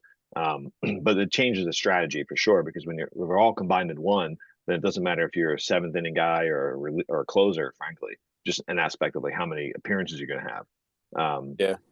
So I think that topic is interesting. But okay, I mean, well, real quick, skipping to your next pick, just while we're at it, I think the Helsley pick there is great, right? He's pretty much the locked-in closer. I can't, I mean, outside of Gallegos, I can't really see like another argument, especially after Hicks left. So the fact that you got a closer a whole round later, that could be if you told me you flip flop Helsley and Fairbanks, I wouldn't have been that surprised.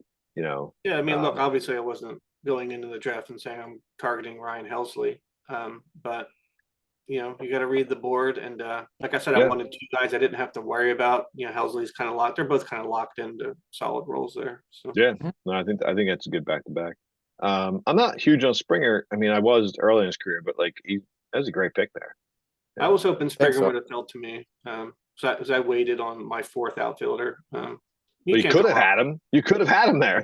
Oh no, I was, I wasn't going to. I mean, I was waiting a little bit longer for outfield. But I was hoping he would fall.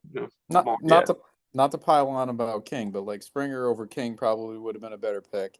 Not just because Michael King. There's probably like 10 other Michael Kings that like were drafted within like the next couple of rounds.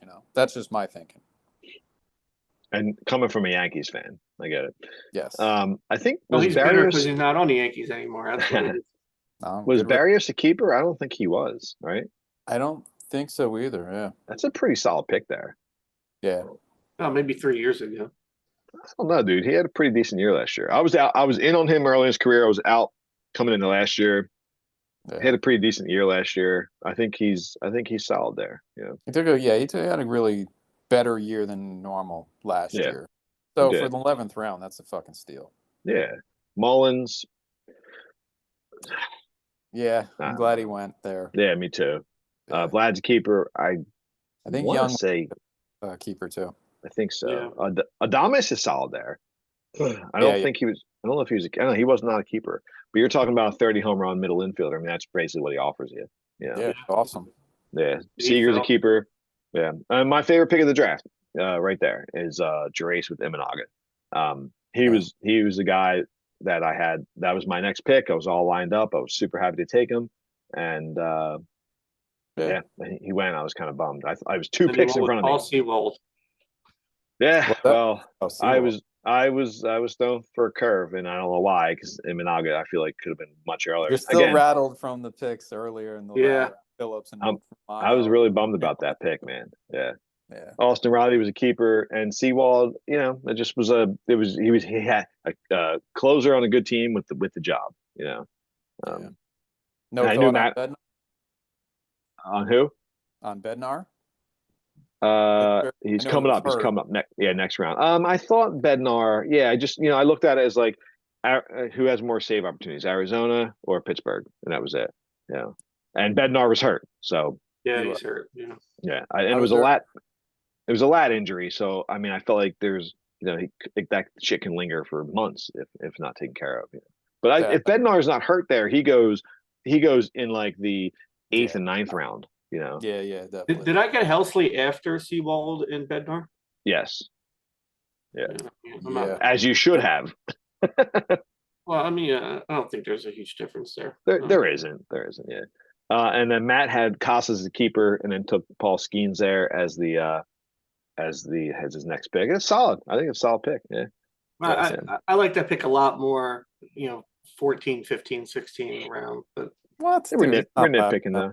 But ridiculous. here's my question. I got Churio in 23rd round last year, and we'll get to some of my picks later. Curio was like 15 years old last year, bro.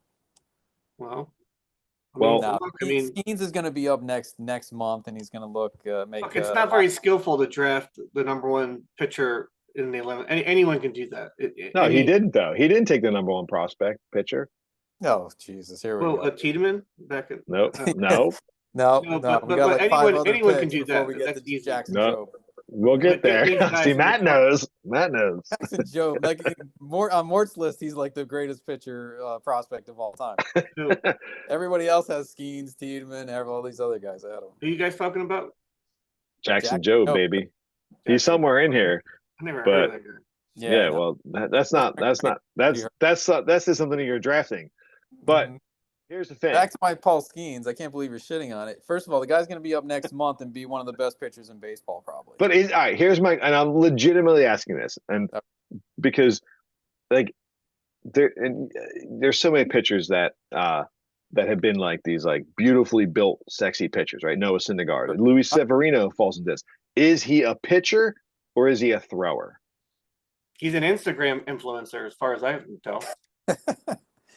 I am going by a lot of the hype that I hear with him. And again, if these guys are behind him and seeing what he did with LSU and that team, That's huge. He's going to be better than most guys that come out of like high school and develop a couple years in the minors. I think he's more just ready to roll. And yeah, I mean, anything could happen. The wheels could fall off of every pitcher in baseball. Right. Matt, I don't think he goes many innings. I think he's like 100 green. I'm looking it up. Probably. But how many innings do you expect Michael King to go? Well, a lot more than Paul Skeens, obviously. I don't know, it's dude. pretty comparable. That's an interesting over-under. They're definitely going to limit Skeens. I get that. But I'm also looking at Skeens as probably a potential fourth keeper going forward. I don't know. I'm just all in on Skeens. I get that. Yeah. So going back to like the pitcher thrower thing, right? I like Skeens and I like the organization he comes from, but it's interesting how you have these guys that are really, really hyped, and we can go through like the list of former pitchers. Mackenzie Gore is a perfect example, right? He was the number one pitching prospect for a couple of years in a row, and we can go back to that. I mean, even Noah Syndergaard, while he wasn't a hyped prospect necessarily, when he came up and started pitching, Matt Harvey, the same thing. These guys just came onto the scene and just were dominant with their throwing. And that's where I'm not saying I think Skeens should be successful, but I'm just curious of like how much are we enthralled with like the sexiness of it?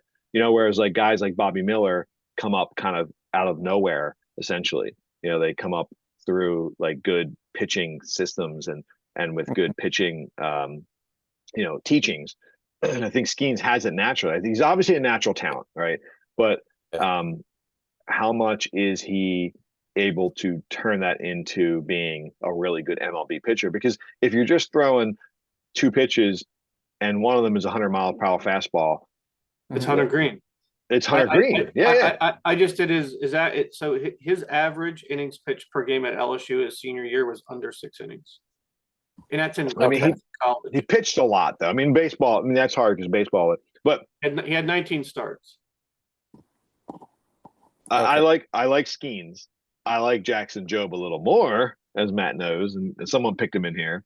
And I actually like the other Pittsburgh prospect, who is not only waiting to be called up, he's currently fucking pitching for the Pirates. And that pick was made by who was that again? I don't know. Is this the one round? Yeah.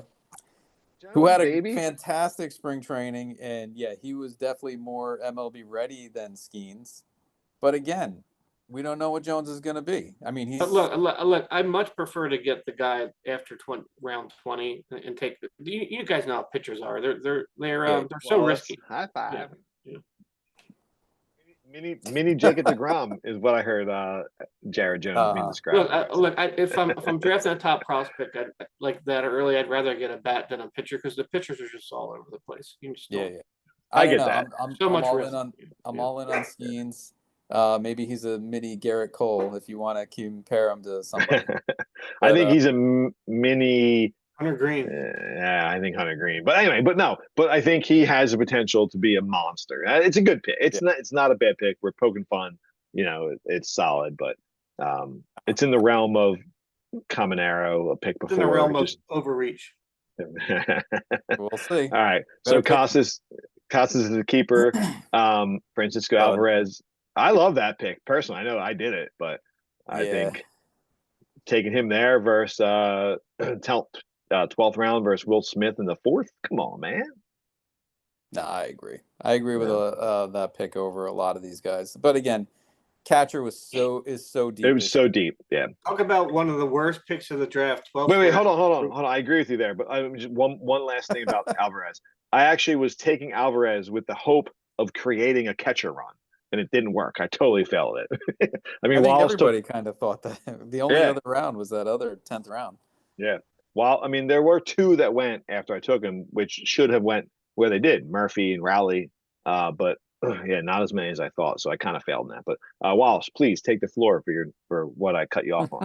Harris he falls in love with these one trick penalties. Not just Harris. No, it's different in this league. Go on. All right, fast forward 2 weeks later, first week of the season, he's already in the minor leagues. He's not.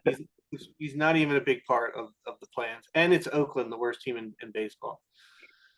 But let's put some perspective to this. He was basically a starter when we drafted, and then Oakland management is just a fucking disaster, dude. Let's be honest.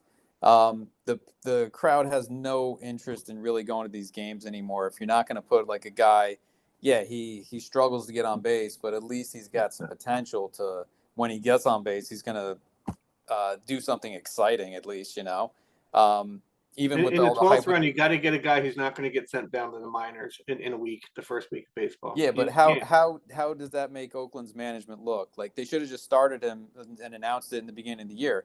Esteury Ruiz is going to start in AAA. We want him to get at bats. If you have him in the league for 3 games, and he actually does exactly what you told him you want him to do, get on base. He had like a couple of great games, and then you demote him. It makes you guys look inept. And I mean, Esteury Ruiz is not the greatest player in baseball. He might be Billy Hamilton, but exactly Billy Hamilton was something that teams wanted to come at least people wanted to come and watch on a shitty team, right? So I don't think, it's not a great pick in this league, especially when you're trying to win, every week, and you don't really need to accumulate a guy with have a guy getting like 60 steals a year, 70 steals a year. So right now in this league, it might not be great, but again, Ruiz it's a weird pick there just because It's of a what very happened. odd pick there. Yeah, I mean, and again, he's not hitting high in the lineup. He's hitting eights or nines. There's just nothing. Nothing sounds good about that, other than the stolen bases, as you mentioned. But Yeah. and a platoon, and now it doesn't even matter because I Yeah. mean, who Well, knows? they made their choice. I mean, it's not Yeah. like they're putting better or more talented guys in front of him. I don't really know. Blade is okay, but like some of the other guys, it just doesn't really make a lot of sense. But I mean, It's I don't a know. it's a weird situation, right? Forget fantasy. It's a weird baseball situation where you have obviously one of the most exciting players on the team, for whatever excuse they want to say, not being there. As much you can be in or out on Ruiz. It's just like he made sense to at least be a contributor on that offense. Blade, at least the only argument I could see on that is like he was a top 10 draft pick, where you're at least I don't know even know if it's the same. I I mean, assume I guess Blade hits third in the lineup. I mean, right. obviously, Obviously Billy Yeah, Bean's still Oakland. there. So if it's Bean kind of saying like, look, I took a high, I'm gonna put my my pedigree on the line here and play Blade, and we have options with whatchamacallit, Ruiz, and they that was a move that was coinciding with the waiver signing of Nevin. but That's where like obviously he was the last man out on the 26th man, and it's not great to be taking the last man on the 26th yeah. in the 12th round. But to that regard, like Matt and both Harris know that like I'm out on Ruiz. Like I get it. Like he is Billy Hamilton in my eyes, and he can win you weeks because he'll steal 70 bases in a year, 70 bases plus if he plays full year, and that's fine. It's just not a player I want to invest in personally. I'd rather kind of incrementally do it. But who would have thunk that he would have been? It's news because he was demoted. Yeah. He was actually doing pretty good. Right. I was gonna say what. That's why I think it says more about the management and ownership more than it says about Ruiz. Yeah, I agree. Yeah, but when you're drafting, like I said, you don't want to take a guy. Well, nobody thought that he would get demoted. No. It's asinine to think that a guy would get demoted 3 or 4 days into one of I the best wasn't exciting surprised. players. I mean, I wasn't. So he was up and down last year. Oh, Your stop. nose is Like a growing, yo-yo. Wallace. He wasn't. It was up and down out of injury. No, up Well, and even down so, in he stole 70 majors, bases while he minors. was up and down and then injured Yeah. too. Yeah, I was gonna say that Makes could be it an more argument for it. Yeah. But yeah, either way, I'm kind of out on the pick. I'm happy he went. It's a bummer for Harris, I mean, especially if he stays down. But we agree that he's got to be called up at some point. I mean, Right? that pick was why Harris didn't join this podcast. Fair enough. Yeah. Moving on, the rest of the Let's picks move seem on. fine, right? Was Javier Hunter Brown drafted or was he kept? I think he was kept. No, I think he was kept too. Yeah. Okay. Yeah. So we had Turner kept, Brown kept, and I think that I was was so it. mad when Altman was picked. Outhouse. Oh man. Yeah, Alvin's a solid. Outhouse is a solid pick there. 2020 guy. Ozuna, I get it. I'm just out on. But it's a fine pick. Look, the way Altman, his trajectory, I drafted him in the last round, 29th round last year. So now he's a 12th rounder. How do you mute this? So by next year trajectory, he'll be a first. Oh yeah, round. that's the way you're going to project it. He's already getting platooned, and it's not looking great for Outman, especially with that team. They can just go and grab another outfield somewhere. Yeah, but you have to root for that guy. Not a high draft pick. I do. Earned his way into one of the best lineups in baseball. I mean, it's like he's not on Pirates. He's not on the. I mean, look, he's not on the Brewer. Anyone can start in the outfield in the Brewers, right? Like Churio or that bozo. But Altman worked hard. Nothing was given to him. Earned his role. You got to respect that guy. It's funny how we hedge our bets, though, right? Like, so in one breath, we're saying, these guys play for shitty teams like Ruiz or Geloff or whomever else we've stated upon the way, and then we'll on the flip side we'll say, well, Phillips, could be replaced by a reliever that they gain in trading deadline, or Outhouse could be replaced if he struggles and they get in the trading deadline. No draft equity Outman at all. It surprised me. Yeah. Moving on. Yeah. We should have an Outman podcast. I could talk about him for hours. You can Should. do that with Harris, and I'll Harris I'll is sit out playing with out that of the park. Get him on here. You He see is that playing out of the park. I saw that. He's avoiding our podcast for that purpose. again because of the Ruiz pick. We talked about Helsley. I think Murphy's a great pick. I mean, obviously you didn't expect him to get hurt, but he I wasn't. I knew he was going to get hurt. Yeah, right. He's You an guys extremely know I predicted that. Come on. he's extremely underrated catcher on a great offense. He hit fourth most of the time. It's a great pick there. When Catcher was so deep, I picked up Campusano off the scrap heap. Yeah, and that's one of the best crazy. catchers That's a much in better baseball. Yeah. That's insane. It would give me the argument of let's have a 2-catcher league, to Yeah. make it worthwhile, because Yeah. it's silly that you have guys like that sitting on the waivers. Yeah. I mean, it was. I was going to draft Campusano, but it was so deep. I was like, you know what? I have a few old guys I'm going to put on the DL, and I'll pick them first week 1 or week 2. No, it's crazy. Yeah, We'll get to catcher when you see how I punted catcher so fucking deep. It was I was considering Camposano when I was drafting too, but I got my first catcher in the 25th round. I was going to say I don't even see your catcher on the board yet. All right, so scrolling through and just an attempt to like slightly pick up our pace.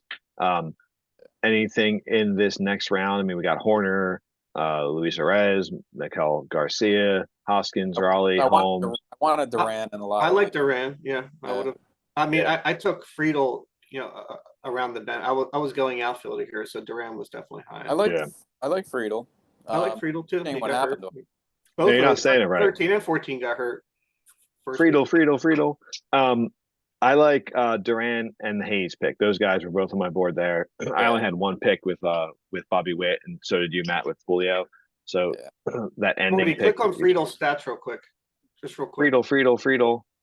Oh, Friedel. He had a good on base percentage. He had a great year last year. 352. 27 stolen bases, 352, 18. I mean, look, there's a lot to like about that. I don't know if he can repeat that, but the Red. Well, he's not this year. Well, the Reds were bat him first, and his spot was solid. And it's impressive. I thought he was going to take a big step forward this year. Yeah, it's a shame. Stolen bases that late. Woo. Yeah, it's solid. I mean, there's some things there that, like, to me, I don't know. Like, again, the Reds, like Baltimore. I love that ballpark. He's a gamer. I like McKenzie in this round. I actually like Christian Morel. Getting a second baseman that late. I'm out on that. He's killing me this week. Every time I turn around, he's getting a double or triple. Well, real quick, going back, two of the guys I really hoped that Duran and Hayes fell, but I didn't have a pick, so I had to wait. I also really wanted Gavin Williams, so 3 guys that I wanted all went right there, and so I'm out on Morel. I had him before. I mean, I'm gonna take a stab here and say Matt and I are similar in this. Like, and Matt's probably more extreme on, like, he wants a better bat, like Julian or guys like that. Like, Morel is just way too much all or nothing for me. And I get that he plays 2 positions. I get that he can pop, 30 home runs if he plays full time. But, like, I just don't like. There was a point last year where he had like 16 home runs in like 2 weeks. I know, and he gets hot like that. Yeah, I just don't like the fact that, like, I feel like he can be replaced pretty easily. So I was happy that, like, Trevor Story was nowhere near on my board. But the fact that, like, looking at it as, like, could he, now that he's finally healthy, could he put up a 2020 season? I think so. I like that pick. I was going to pick him. Yeah, but I was out on Morel. Williams fell this far. Williams is a keeper, actually, right? Oh yeah. Pavetta, I mean, dude, it's a guy that just I keep underrating, and he keeps producing. Yeah, he's a strikeout guy. Yeah. Sure. Lindor, Wallace, real quick. Imagine if the Phillies had Pavetta and Eflin, like they did. Lindor, keeper. Eovaldi is similar to Pavetta to me. Like, they're like that Spider-Man GIF again. I like the Abreu pick, man. He's an underrated holds guy. I mean, I don't know if you guys saw his stats last year, but I think you could have waited on this pick a little bit, to be honest. Too early. Yes. However, here's what I liked about him. 2023, he had 100 Ks, 24 holds in how many innings pitched? In 72 innings. Like, that's not bad. That's dynamic with a 1.75 ERA and a 1.42 WHIP. you know. So not looking so hot this year so far, but so far he got he got suspended, blah blah blah. But yeah, I agree. Mackenzie picked there is great. Darvish, I can't complain about. Nah. Swan, there's nothing else to him, Yeah, stolen bases though. I mean, in the 14th round, probably his third or fourth outfielder. That makes sense. Yeah, I get it. Yeah. Friedel, we talked about. All right, come on, Wallace. Here's your chance. You got 30 seconds. Tell us about Lodolo. Get your fucking Vaseline out. At this point, he's my sixth pitcher. One of the best K9 pitchers when healthy. In a terrible ballpark. But I mean, if this guy can put it all together and stay healthy, I'd just be really curious to see what it would look like. He's got good stamina, great control. Again, everyone at the Reds organization talks, and they know this is their ace of the future. So. I like Lodolo. I just wish he was on a different team. First off, like what pitchers has Cincinnati produced, and not that can't change, but like they seem a tough ballpark. But like, look, he's tough to hit. He strikes out a lot of guys, so he has a chance. And but look, he's got to stay healthy. It doesn't matter. Right. Yeah.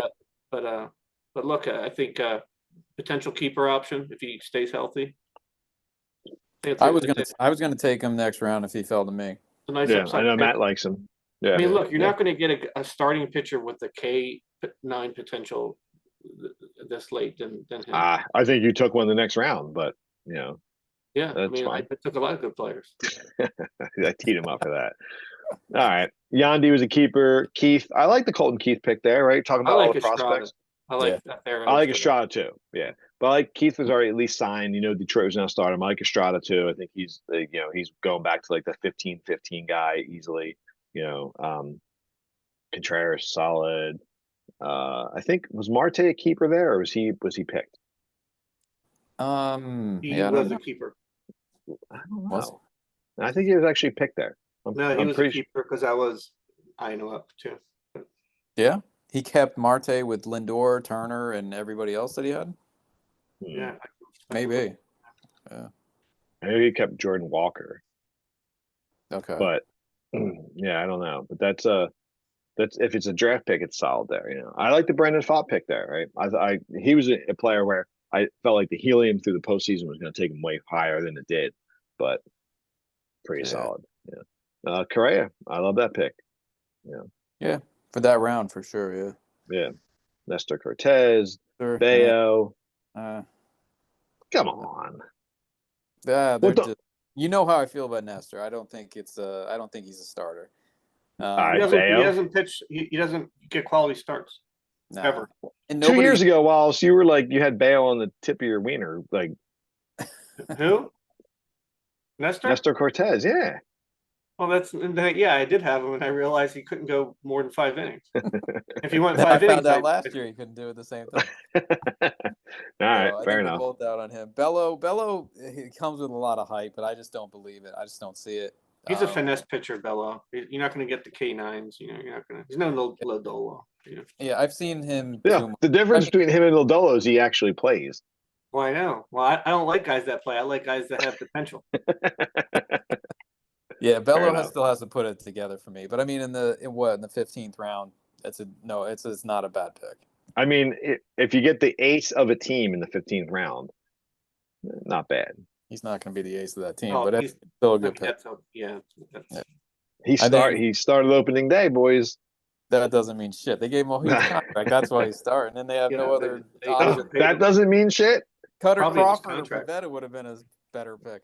But okay, anyway. I don't disagree with you, but all right. So you had Bellinger as a keeper, and then Dominguez was a draft pick, right? Yeah, that's solid. Keeper. Guy comes back, he's going to be hitting cleanup for the New York Yankees in that studly lineup. He'll be back. I kind of figured, Harper came back a lot earlier than had the same injury. They might baby Dominguez, but I think he's going to be up a lot sooner than after the All-Star break, so I'm kind of hoping on that. And again, just potential long-term keeper as well. And overrated. Maybe, but you were wrong about skiing, so let's see what happens. No, what do you mean wrong about skiing? He hasn't even pitched a fucking inning yet. I didn't say I dislike skiing. Moving on.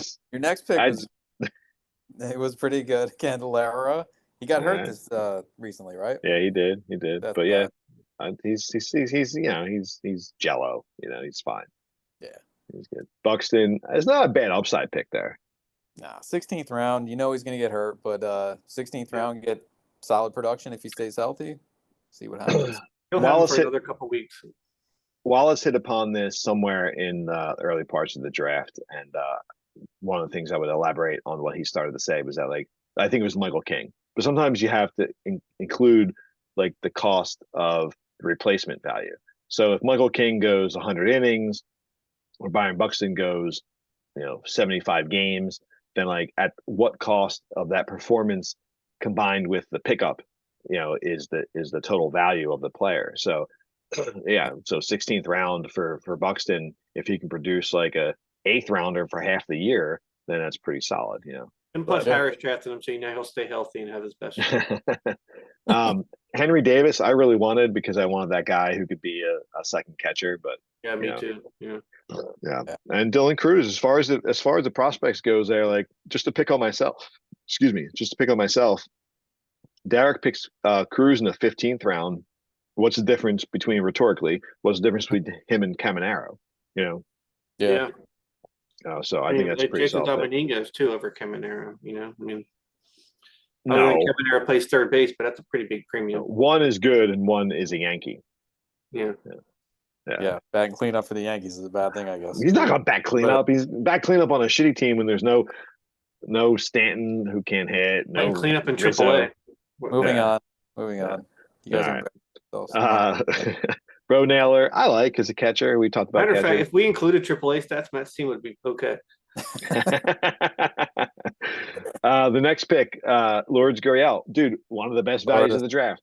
Yeah. I agree. Oh, Right. Jesus. You guys are right? Man, you disagree, Wallace? Still pissed off my Not a wiener fan. dog. I'm gonna make that your ringtone. What'd you But- guys say to piss off my wiener dog? That was Apparently, aggressive. Lourdes Gurriel is a great pick. My wiener dog doesn't agree. She's all bent out of shape. Here's one of the notes I said about Lourdes Gurriel. What is the difference between taking him in the 16th there and any of the outfielders in the 6th? Right, Chas McCormick, Lowe, Yeah. Langford, Castellanos, even Teoscar. So to get a guy like that 10 rounds later, and again, this isn't even using the past week where he's been super red hot. Just like, why are we ignoring a guy that has a starting He's pretty job on a good streaky. offense? He's pretty That streaky. he is pretty streaky, but I mean, look, Teoscar Hernandez isn't. And again, I'm just picking on myself. But Yeah, but Teoscar Hernandez is ultra protected in that lineup. Everyone's but going I to mean- want to pitch to him. But Gurriel has a solid lineup too. You got 24 home runs, 82 ribbies, Not the Dodgers. 65 runs. I don't know. I just like all right. So fine. So what's the difference between Gurriel and I mean, Castellanos? Gurriel's hitting right in front of Altman. They're going to want to pitch to I'm sorry, Teoscar's hitting right in front of Yeah, he Altman. already fucked it up. Yeah, he's hitting above him, by the way. But yeah, A lot of people hit above Altman. So yeah. There you go. That's more like it. That's true. Are you guys with me though? I mean, Gurriel, Yeah. solid pick there, right? I think he's outfield just is another guy to me. Yeah. Yeah. I think look at the other outfielders that went after him. Outfield was super deep. That's why I didn't touch an outfielder. I just took Yeah. a chance on Dominguez. Yeah, because I can see that. Yeah. But like I Yeah. I would have gone for Nimmo, Parker Meadows, Ian even Happ. Dice with a lot of these other guys. Will Benson. Will Benson for sure. Cincinnati, Will Benson, yeah. Nah. Stud, dude, I love my like from pick 20 on. It's beastly. Oh man. Wait, I'm All right, gonna get I think we're running back out of on time. track. Yeah. Let's talk about Kyle Harrison and how great he is for a second. Yeah, you like him? I think in that ballpark on that team, he's a strikeout guy. I was eyeing him, eyeing him in this draft as well. I think that's a good pick that round. Yeah, I mean, I think he went where he not was going to win supposed to a be. Cy Young, but I Yeah. think it's good production there. Yeah. Getting it. Yeah, I can see that. I wasn't huge on him, but I get the appeal. Yeah. Turner, I'm out on, but I get it. Just Yeah, I like there. it. Like, go ahead, Wallace. Yeah, just by the numbers, and he's on a better team this year. He put up great numbers on a shitty Boston team last year. He's not getting any younger, but I like that pick in that round. Definitely coming. Yeah, I can see that.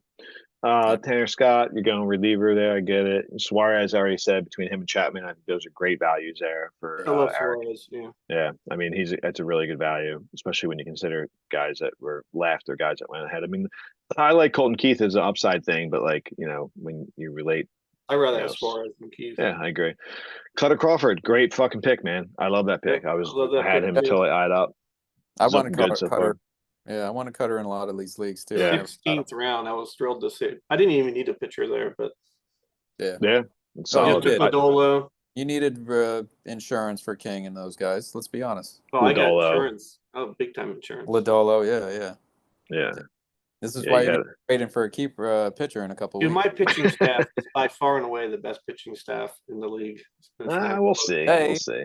Let's see in a month We'll or see. two. Yeah, we'll see. Offering Acuna for half my pitching staff. So Tatis Cutter is a Crawford keeper. and Tatis. Yep. Yeah, Tatis is a keeper. Azalea, he's on board with the relievers. Edmund is fine there. Merrill, I like the Merrill pick. Yeah, I like the next pick too, Tovar. Yeah. Yep, I like both those guys. Surprised he Vaughn, fell that far. Yeah. Yeah, right. yeah. Vaughn, I mean, Ugh. I know Matt. I think you and I are the same. Have always loved the bat, just hasn't fucking done it. So I mean, I'm out on him till he does. I guess he's got to prove me wrong now. Yeah, I'm the same way with Nate Lowe too in that round. Both of those first basemen, I'm kind of out. Yeah, I was getting nervous at first base after those guys. Yeah. I could see Nate Lowe. He's had a little more success in Vaughn, but I get it. But Bryant, Stanton, I'm both happy they went. I don't care. Savali, I'm also happy he went, even though he could prove me wrong. No, Harris picked it too. He's killing me this week. Savali's a good pick there, man. He's sneaky. It is. Yeah, that was a really good pick. Yeah, he's a former It Cleveland is. guy. Cleveland knows how to develop Both those teams. Yeah, You put a Tampa Bay hat on the guy, and all of a sudden he's good. it wasn't a guy that I. It wasn't a guy that I was like hoping to get. I would if he fell far enough, I would take. Ian Happ, again, I needed outfield. He's I thought poor he man's was. TJ Friedel Happ. Well, True. the difference is he's done it for a couple years. That's true. Yeah. And he's got two good wrists. Yeah, exactly. I did eye up Rizzo, but had no interest in Kimbrel. But what was you thinking with these guys, man? I just liked Kimbrel, the opportunities on one of the best teams in baseball. I figured, I'm okay with that, and especially with Romano and Phillips as my first two, I could close out Kimbrel and not really worry about relievers going forward. Rizzo, I just wanted, I don't know. I'm a glutton for punishment. I don't think he's really gonna pan out again, but like if we get some production from Rizzo, he's got potential to hit like 30 home runs in that ballpark if he could just stay healthy. Why is that? He just can't stay healthy. That's his thing. Yeah. Why can he hit so many home runs in that ballpark? Power hitter, dude. Yeah. What else is there? Moving on. So no, I like Rizzo, dude. I had him eyed up. I mean, he had a great start to the year, and if it wasn't for the concussion, the dude, I think he, not that production is linear, but he's a professional baseball hitter, in a good lineup, in a good ballpark. He looked healthy too, and he did well in spring training. I thought okay, this is the year, but he's starting out slow. Yeah, but if he's a corner infielder, I was happy you took Rizzo. It's more of an age thing. But I did have him eyed up. I took Westberg strictly upside. I mean, he falls into all the same traps I already said about both Cincinnati and Baltimore. I don't know if he has any more playing time than Kobe Mayo, who's picked 21st round. I just took a shot that maybe he does. So I think 18th round you can breathe a lot easier, just taking chances on some of those guys. I think that's a good pick. He'll get some counting stats in that lineup, and just hope he plays. I knew that I went. If he plays, you start him. If he doesn't play, you don't start him. Yeah, and I knew that I went safe with Ian Happ. He's going to do the same thing he's always done, and so I figured Westberg could be upside. Westbrook isn't the sexiest pick, but it's a smart pick. Yeah, so is Happ. Yeah. I like the Eloy pick there. Jeez, holy smokes. Yeah, Eloy going that late is not surprising, but it is surprising, and it's a good pick for. The only thing that sucks is he's locked into the utility. You can't use him as an outfielder. Yeah, exactly. Yeah, Schnall pick there. I mean, it's interesting. I mean, of all the players we're talking about, Holiday, Evan Carter, all the rookies that we've talked about, Caminero, he came up first. I mean, he was the first one called up. I don't know if that's a good thing. Job. Yeah, right, exactly. I mean, it ties into like if you're talking about, having it have a power hitting corner infielder, he's not going to do that, but he's going to be a great OBP guy. It's a pretty solid pick there. Hmm. I like Zawinski. We talked about this. Yeah. His analytics are great. Just can't hit lefties yet. Oh, there we He's go. a giant platoon There, player. there is Yeah, the number Zawinski's one. platooning. So Yeah. yeah, so far, yeah. There's the number one pitcher prospect, Jackson Jobe, selected by Rolling Stoners. Smart Yeah. man. 18th I've round. never even heard of Jackson Job. Yeah, you should Nobody check has him out. You should check until him this out. year. Yeah. Nah, Sounds like a Jackson football Job. player.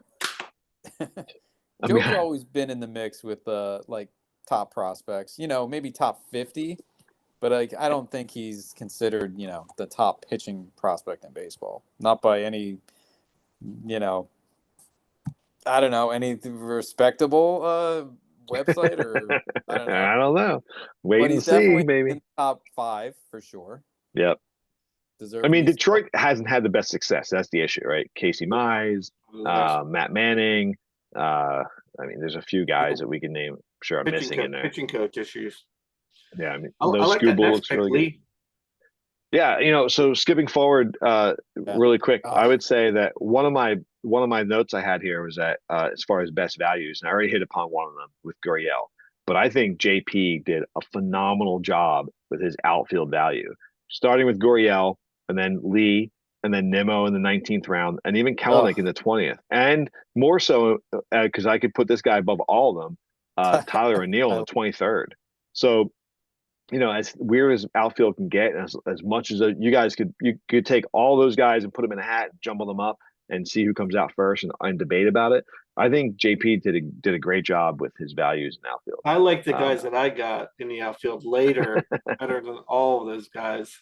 yeah, you Benson and shouldn't. Kirilloff, Yeah, Oh, I you love those shouldn't. guys. I man, agree, Jeff. I think Lee was definitely a guy I should have probably taken over Rizzo, and I was very bitter that Nimmo didn't come back down to me. I even texted JP about that. But yeah, to lose out on Lee and Nimmo was a gut punch. And yeah, Meadows. And Yoshida too. I was had Yoshida ready to roll. And yeah, Meadows. And who? yeah. Meadows. Parker I like Meadows. I like the Oh Meadows yeah, pick. Yeah, yeah. yeah. Yeah, I had Meadows. I would have taken Meadows a couple rounds later though. But I Well, I think think then Lee's going to be a stud. On base percentage is going to be off the charts. I think just compared to like all these other guys that come from overseas, like he just seemed like more seasoned, more ready to hit the ground running. yeah, But I agree. uh, Like, Yeah, why take apparently he's an Stephen Kwan? incredible talent. That Lee's an incredible talent. yeah, Yeah, like for example, you got Lee in the 18th or Quan in the 14th, right? Like to right. me, Yeah. that's just a no-brainer. Mhm. Or all those guys. Again, I'm going to pick on Harris here, but shake them up, put them in the hat. Take Gurriel, Lee, Nimmo, Kelnick, who's probably the least of my favorite out of those guys, and Tyler O'Neill, and shake them up in a hat with our Oh, 6th round Castellanos. I would And take him all day over Castellanos. yeah, Oh yeah, especially no with the doubt. value. Now you're talking about we got 12 plus rounds of value. Yeah, That's but it's Harris hates that Castellanos pick, so it's not a surprise. probably, but Yeah. value is the name of the game. And if JP, let's say the Garrett Cole pick really fucking hurt him, and again, he was a man of mans and he chose to stay with that pick. He didn't change off of it. This is where he makes up ground, right? He gets guys like Lee and Nimmo and Tyler O'Neill, like Yeah, fucking 12 rounds later than the value that they're actually going to produce. yeah, Uh, good pick. yeah. Uribe was obviously a response to Devin Williams being hurt. Bichette was a keeper. Bradish was a response to him having the UCL strain. Could be good. Matt Chapman, probably a response to him not being on a team and That being was a good pick. I was eyeing him up. yeah. And Yeah, then I think you got two great picks here. Stott was a keeper, correct? Yeah. Yeah, okay. I was gonna say that's incredible. yeah. So Mountcastle is solid there. He's on the realm of Chapman, just different position. Yeah, Yeah, look, he's Yeah. batting third in a nice lineup. Hopefully he'll continue to get his hitting skills going. But I like that pick. Yeah. Yeah, and I like the pick too. health is his concern too. I mean, if he can stay healthy, I think he's got potential. Yep. He can knock in Yeah. 100 RBIs pretty easily in that lineup. Definitely. Yeah, 30 agree. home runs. Yeah. I'm kind of out on Josiah Gray. I mean, Yeah, just no interest. I get to let next couple picks. Newbar, cool. Varsho, Yeah. okay. Meadows, yeah. We talked about Nimmo, Alvarado. I actually like there. I love the Cano pick. I'd rather have Cano than Kimbrel. Same here. All Not the You like pick Kimbrel. prognosticators not are over all talking Kimbrel. about Sanchez. As a, but I see him as just a guy. I guess it's a good. You're getting a starting pitcher in the 19th round. I like I, Sanchez. I think his thing is he's got an elite changeup. yeah, I mean, look, he's a guy that has done. He takes it, for what the tools he has, he uses them well. Yeah, I think last year was his like first real year, right? It Yeah, was, yeah. It was his first, yeah. But he's he's a ground baller. he's a ground baller. Yeah. He's got to get Like a Trey Turner off shortstop, but Michael Kingish kind of player, like, yeah, I guess so. No, he's not much. Less electric stuff, you know. Much less electric. Yeah. I like the Mason Miller pick there. I had him on the board. I had no He's a option. reliever, right? Yeah. He's a reliever. Yeah. But Yeah, I so like he's him a better closer. because of that. He's doing he's doing what the reverse of AJ Puck, Jordan Hicks, and some of these other guys that are turning into starters Yeah, that he already shouldn't. had 3 safe holds on me this week alone because of Yeah. Harris. Yeah. Yeah. I think I got a steal there with Yoshida. I was surprised you didn't Yeah. take him, Wallace, but happy with that pick. Professional hitter, good lineup. You know. Yeah, I was going to shoot Yeah, for sure. I had plenty of outfilders lined up. Yep. I All right, saw Matt. I Tell saw us a lot about of Matt these. still. I Tell like about Kerry these two poopy Carpenter picks. too. Yeah. Maeda was just a product of what he was doing in spring training. And yeah, I just kind of rolled with it. What was he doing in spring training? Getting older? He was Getting getting older, massages. pitched well, and he was. I don't know. Like, what are you gonna do? You're gonna take Marcus Stroman, Luis Severino, Kenta Maeda. Mm-hmm. They're all basically the same guys. I mean, Ranger. Yeah, I guess maybe, but like, I don't know. I just went with Maeda. Plays in a big ballpark. Not big Look, enough. the guy is always out there. He's pitched well for Minnesota when he was out there. I just I'm taking a chance on him. And J.P. Crawford, I don't think is really taking a chance at all. The guy had a great No, year. it's a good pick. Yeah, that's a solid pick. This late shortstop. I think the Mariners are really. I don't know. It's just like the first week of the year, but like their offense seems very like it's struggling right now. But I like him in the position that he's in, and if he does, what he does last year, which I think is possible, he's my middle infielder. I think. Yeah. I'm happy with that. I think he's a solid pick there. Yeah, that really late. good. Yeah. Yeah, I agree.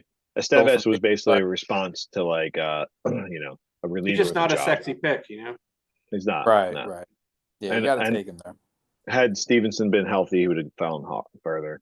Kirkstead, I get, could be really good. Polanco is like to me like Crawford, just not as healthy, basically.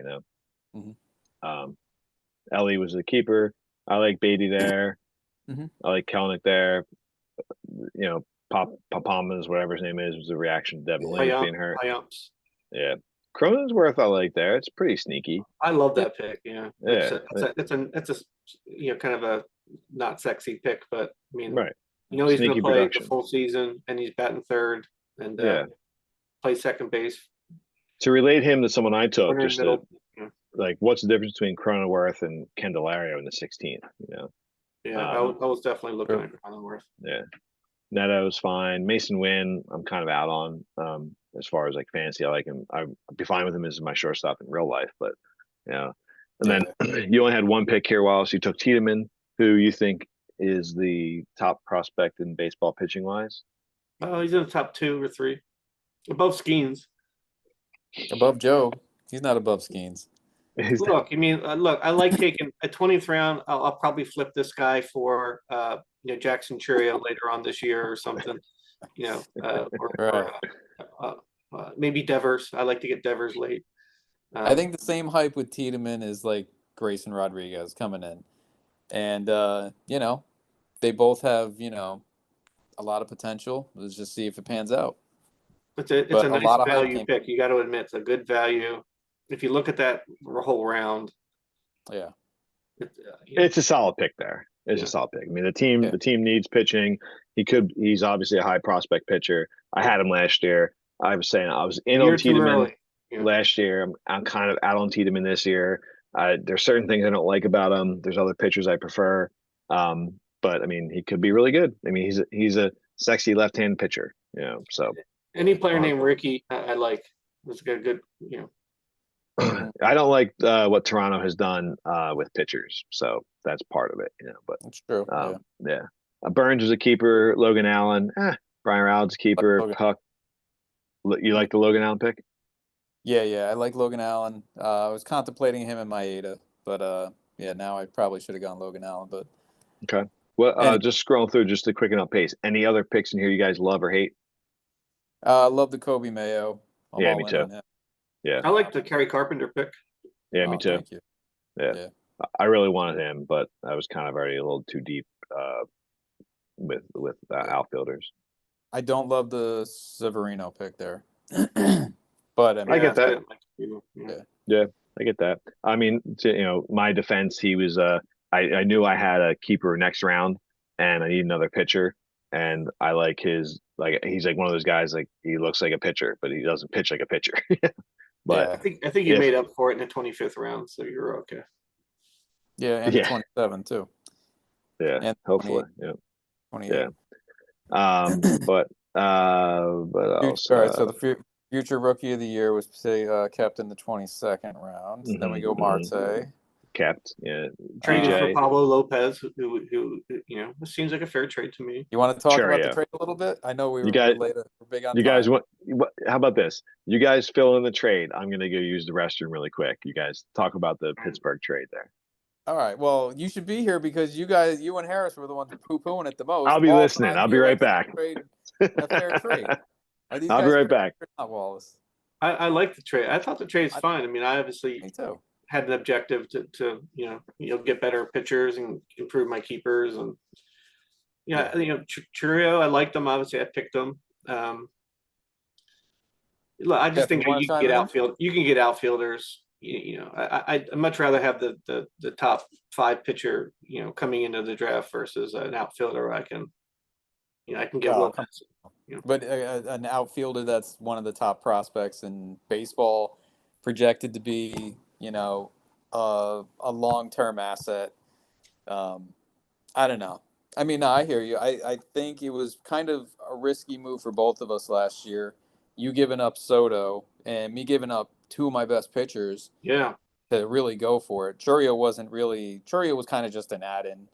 And there was no guarantee he was going to come into the season at opening day either. Yeah, that's for sure. Yeah. Like Churio was just a prospect, a really highly touted prospect, but it really took off, I think, this year when they gave him the contract and then they announced that he's the starter and he's kind of already producing right now. But that was not known when we made the deal.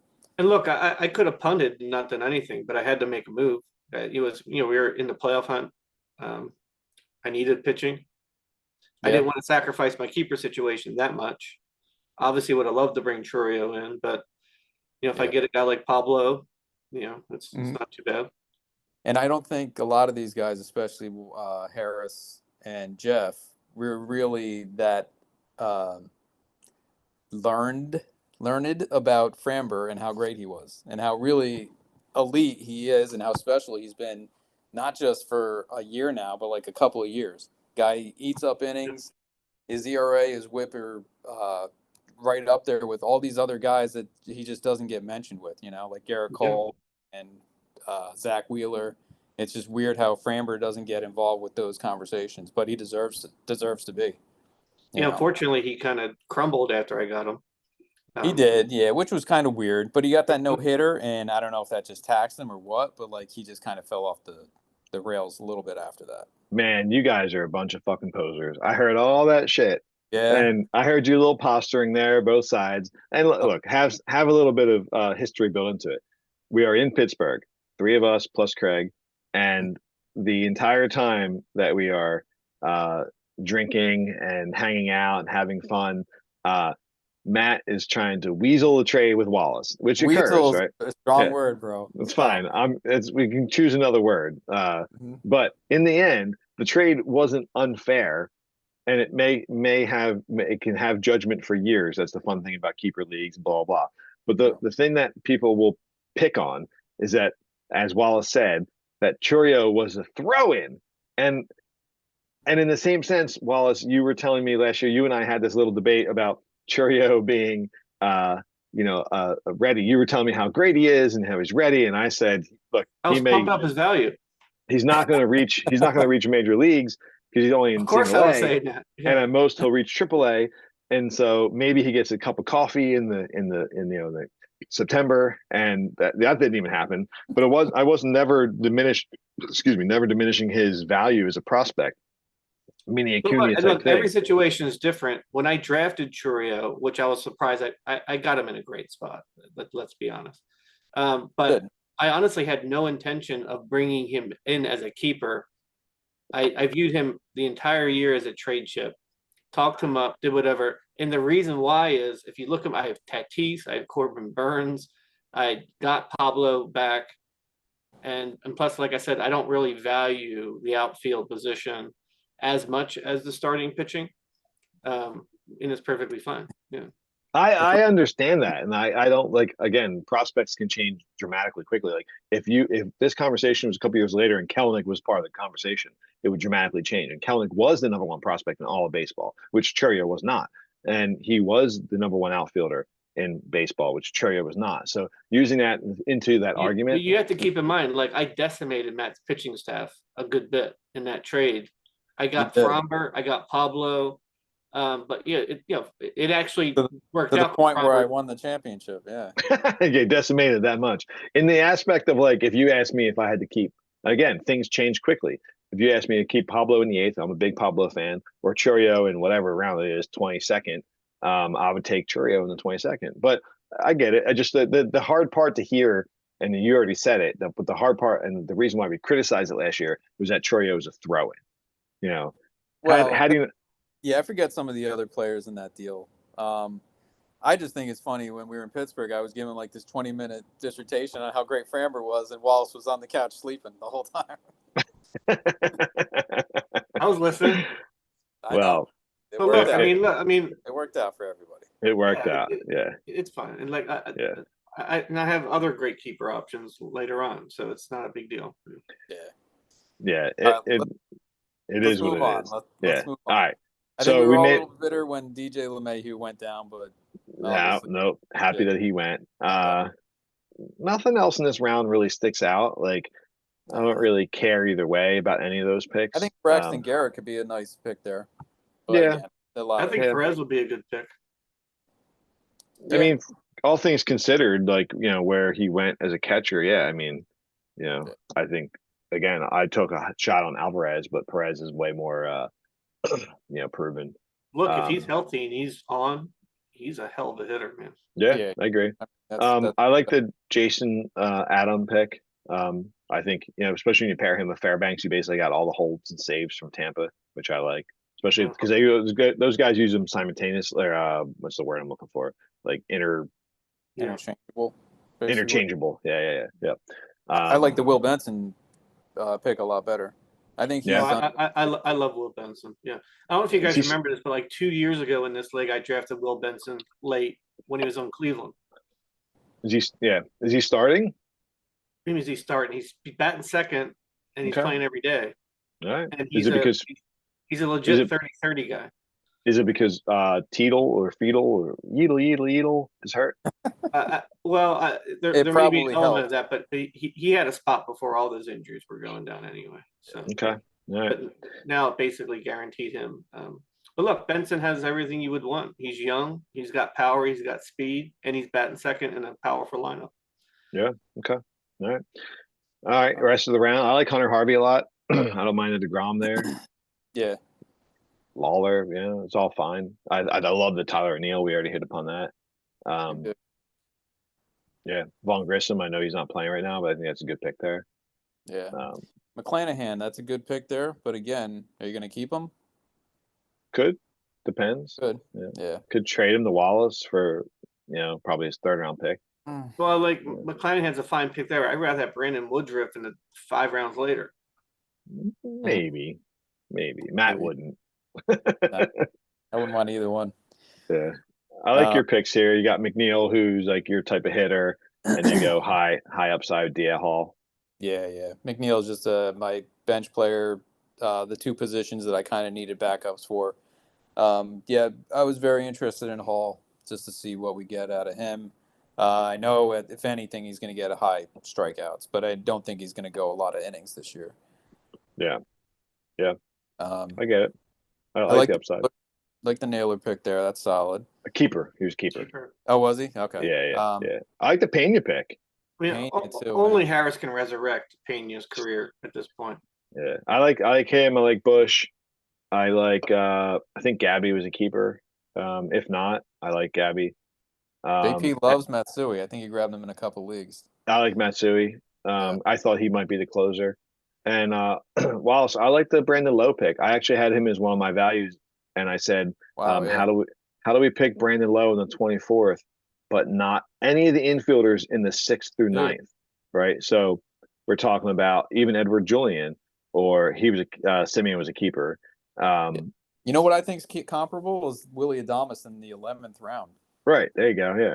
Yeah, I love Lau. Even He's Geloff. just not going to stay healthy, and I called that. I said I'll have he'll be great for the first month. Yeah. Then I'll have to figure out after that. But he's already hurt, and but he also already has 2 or 3 home runs. So, but Who's that? Lau. Low. Oh yeah. Look, if he's healthy, I'll play him, and he'll do well. Yeah, I like Kirilloff, but he's got the same issue. He's constantly issue. He's a great hitter, but he's never healthy. I love Kier a lot. I mean, because I like the lefty guy who hits the opposite field and just uses that very he's a skilled hitter. Yeah. I just didn't like stay healthy. Yeah. He's never healthy, and I hated that Carlos Santana signing. Man, as soon as I signed him, I did not like that. But Kirilloff bats second most games, and he's killing the ball. I think he had 8 total bases today. I like the Taylor Ward pick. I mean, I think he's a guy that if he's healthy, he's just underrated because he doesn't stay healthy. Yeah. But I mean, that's his problem is health. His problem is not production. He's got good OBP. When you consider his at bats, he's got good power, got decent RBIs. Like he's a good productive player when he plays, but he doesn't play. So, but you're talking about him in the 25th, versus guys like let's take outfielders in the 6th round. What's the difference between him and McCormick or him and Castellanos? Maybe Castellanos is just a bad pick. Yeah. I'll take Taylor Ward there. Harris is gonna love this. What else? Who we got? I think Steer was a keeper. Yeah. Bradley, Melendez. I think they're all pretty decent picks there. Morton and whatnot. Anything stick out to you guys? No. I mean, Detmers. Detmers is one of those guys, high strikeout guy, and he's supposed to be, taking a step forward each year, but he just seems like he's plateaued, and he is what he is. But I don't know. There's potential there with Detmers. I think that could be a good pick. Yeah, I agree. Yeah. But yeah, everybody else kind of just went where they should have gone, I think. Yeah, I like Presley because and Neris too. Yeah, those are both relievers comparable. Yeah, especially for holds, but I also don't love Hader. So, and I don't love Azalea. So those two guys are huge. Yeah. Bradley, honestly, Presley did scare me because all of his stats are declining. I agree with that. Yeah, I was surprised Bradley fell that far. And not that I'm in love with him, but the fact that he's a Rays pitcher and had a decent taste last year. I know he was injured, but the fact that he fell so low, what's the difference between Todd Bradley in 25th and Kyle Harrison in 16th? I don't know. Yeah, the thing with Bradley, he doesn't pitch over 5 innings, so the quality starts probably won't be there. But hopefully, or him. I like Reese Olson, but him and Stroman, Olson and Stroman in the 22nd back to back, or Suarez in the 21st. Yeah, I just don't know what Bradley's doing right now. He's still injured. I don't think he's got a timetable. Yeah. But that late, he's got upside, and he can really strike people out. All right, tell me about your next 2 picks, Matt. Convince me. Well, MJ Melendez, you got catcher outfield eligibility, so I just took him. I'm not even sold he's the best catcher there. He's your Henry Davis, just a few rounds later. Right, gotcha. So I was planning on getting another catcher. I think I was looking at Ruiz, but I was happy with Heim too when I got him. But anyway, Drew Thorpe was just a guy I read recently that, before the draft, that he had the chance to come up and pitch for the White Sox, and if anything, I could probably use him for trade bait. To Um, Wallace, yeah. maybe. But yeah, Drew Thorpe is just a flyer out there, and if he pans out, great. He could also be like one of my first drop ads. I Yeah. wouldn't lose about it. Yeah, I got you. And then I got a sleeper next pick, baby. Nice, yeah, Woo, for woo. sure. Colton Cowser, love that pick. Yep. We'll see. I mean, again, is there room for him? Yeah. Yeah. Well, there's as much room for him as there is for Choreo. Santander and Mullins. But Yeah. I just I think don't when know. you're this late in the draft and you get a guy like that, whether it's the Baltimore or the Cincinnati guys, it's just like you can breathe just a lot easier taking those guys because Yeah. it's gravy. Yeah. You're playing with house money at that point. Yep, I agree. I don't mind these next relievers. I love Stevenson there. Just he was hurt, so he fell really far. Volpe Yeah. was a keeper. I like Kelbert Ruiz as a catcher there, considering Me all the too. things we talked about catcher. Yeah. Montgomery is Montgomery's not a bad pick. no, it's not. Yeah, could be high upside. Mhm. Oh, Hoppy was a keeper, I think. Yeah. Yeah, I think Yeah. so. I don't know much. No, I don't know thanks. anything about him. Yeah. I like Woodruff and I like Boz. I think they're both great picks there. Both hurt, but both. Yeah. I mean, obviously Boz is ready to play. I like that. One of my favorite picks of the draft right here. Yeah, he should be Chase playing, right? DeLauder. Yeah. He should be playing. He will be playing. I love that pick. That's definitely my favorite pick made by Eric there. Fucking pissed that he took him. Yeah. But That's a good. next, yeah. Anything in this round stick out? You know what? Here, let me just say this about because I had this as a note because it was a big note. Yeah. One of the best values is not necessarily by rounds, but what JP did with all his young guys. I'm sorry. Derek did with all his young guys because here we go, and I'll just start with Cruz. We got Cruz, Zawinski, obviously kept De La Cruz, Rafaela, kept Volpe, draft Brooks Lee. Love all that. Kobe Mayo too. And Colby Mayo, right, and Colby Mayo, yeah. So draft all those, and I'm also in on the other guys. I like Bush, I like Reese Olson. Yeah. They're guys that like I think he did a great job of like just picking spots there. Like they're not all going to hit, but if they do, amazing. Yeah. I dig it. I dig Brooks Lee there as well. Yeah, I think the game is just changing, dude, and like so many younger guys now are just on the edge of like coming up, and I don't think you're going to see a lot of guys with like long-term careers anymore because I think the talent is just getting so much better too. Plus the cost of keeping those guys, Yeah, and but yeah, I dig that whole run of Salas, Lee. I mean, Salas probably waiting another year. I agree. But Lee, Wood, right there, those two picks are pretty solid. I like that, and Jones too. Wood was a keeper. Wood was a keeper. Wow. Yeah. Yeah, it's funny. So like Wood, I'm torn on because I saw him last year in here at the Blue Rocks in Delaware, and like the dude is a physical specimen. He's like huge. He's lanky. He's like he did great. He crushed the ball. He stole a base, but like there's something about him that just doesn't look like as good as he's projected to be. And he looked great in spring Probably training. why he's still in the minors. I just feel like he's got like a really long swing, and I don't know. Like I just fear that like he's one of those guys that's gonna like doesn't work. Yeah, like Kelenic. Like he's gonna look great in like AAA. He's gonna destroy that pitching, but like high end pitching is gonna pick him apart. I don't know. I hope I'm wrong, but like I was surprised at like how quickly he projected up because when I saw him, he moved quickly through the system as well. Just getting to single A as soon as he got traded from the Soto trade. And I was impressed in some ways, like with his physical, with athletic ability, but not necessarily with like his like swing and miss stuff, So I don't know. But anyway, Steele was a keeper. Jones, again, I'm with you, Matt. Like I picked him because of spring training hype, but there was one review where someone broke him down to being mini Jacob deGrom.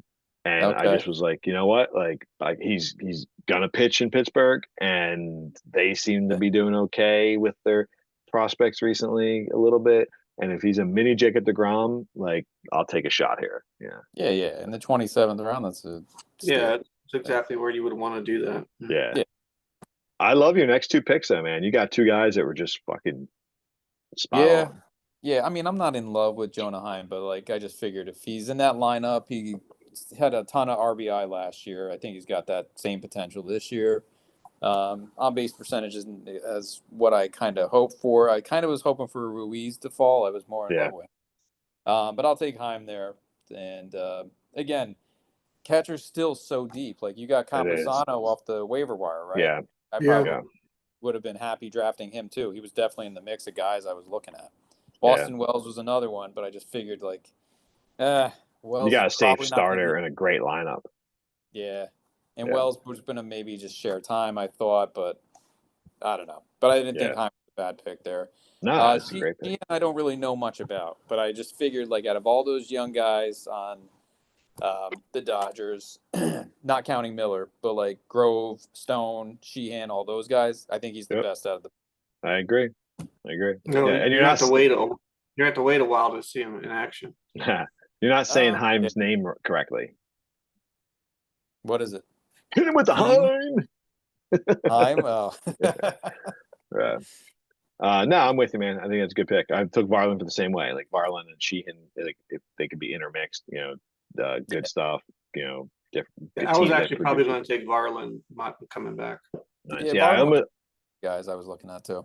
he was one of those guys like late on the rounds where I didn't know if he's going to be left on the waivers or not. But Lang, I was kind of out on. Like I don't like his control. So Zach Littell, good pick. yeah, that's a good pick. Yeah, Mhm. yeah. He was in the actually, mix of guys I was looking at too. yep. Trevor Rogers too. And And Gavin- Paulie's a good little sneaky pick that late. Yeah, too. that could be. Yeah, be, Mitch yeah. Garver too, man. Mitch Garver. Talking about Jonah Heim. Mitch Garver. His issue is health, not production. Yeah. And in the 28th round, Mad Max. Yeah, I like that. I like both your picks there because Noda is a that dude. He could produce like Reese Hoskins.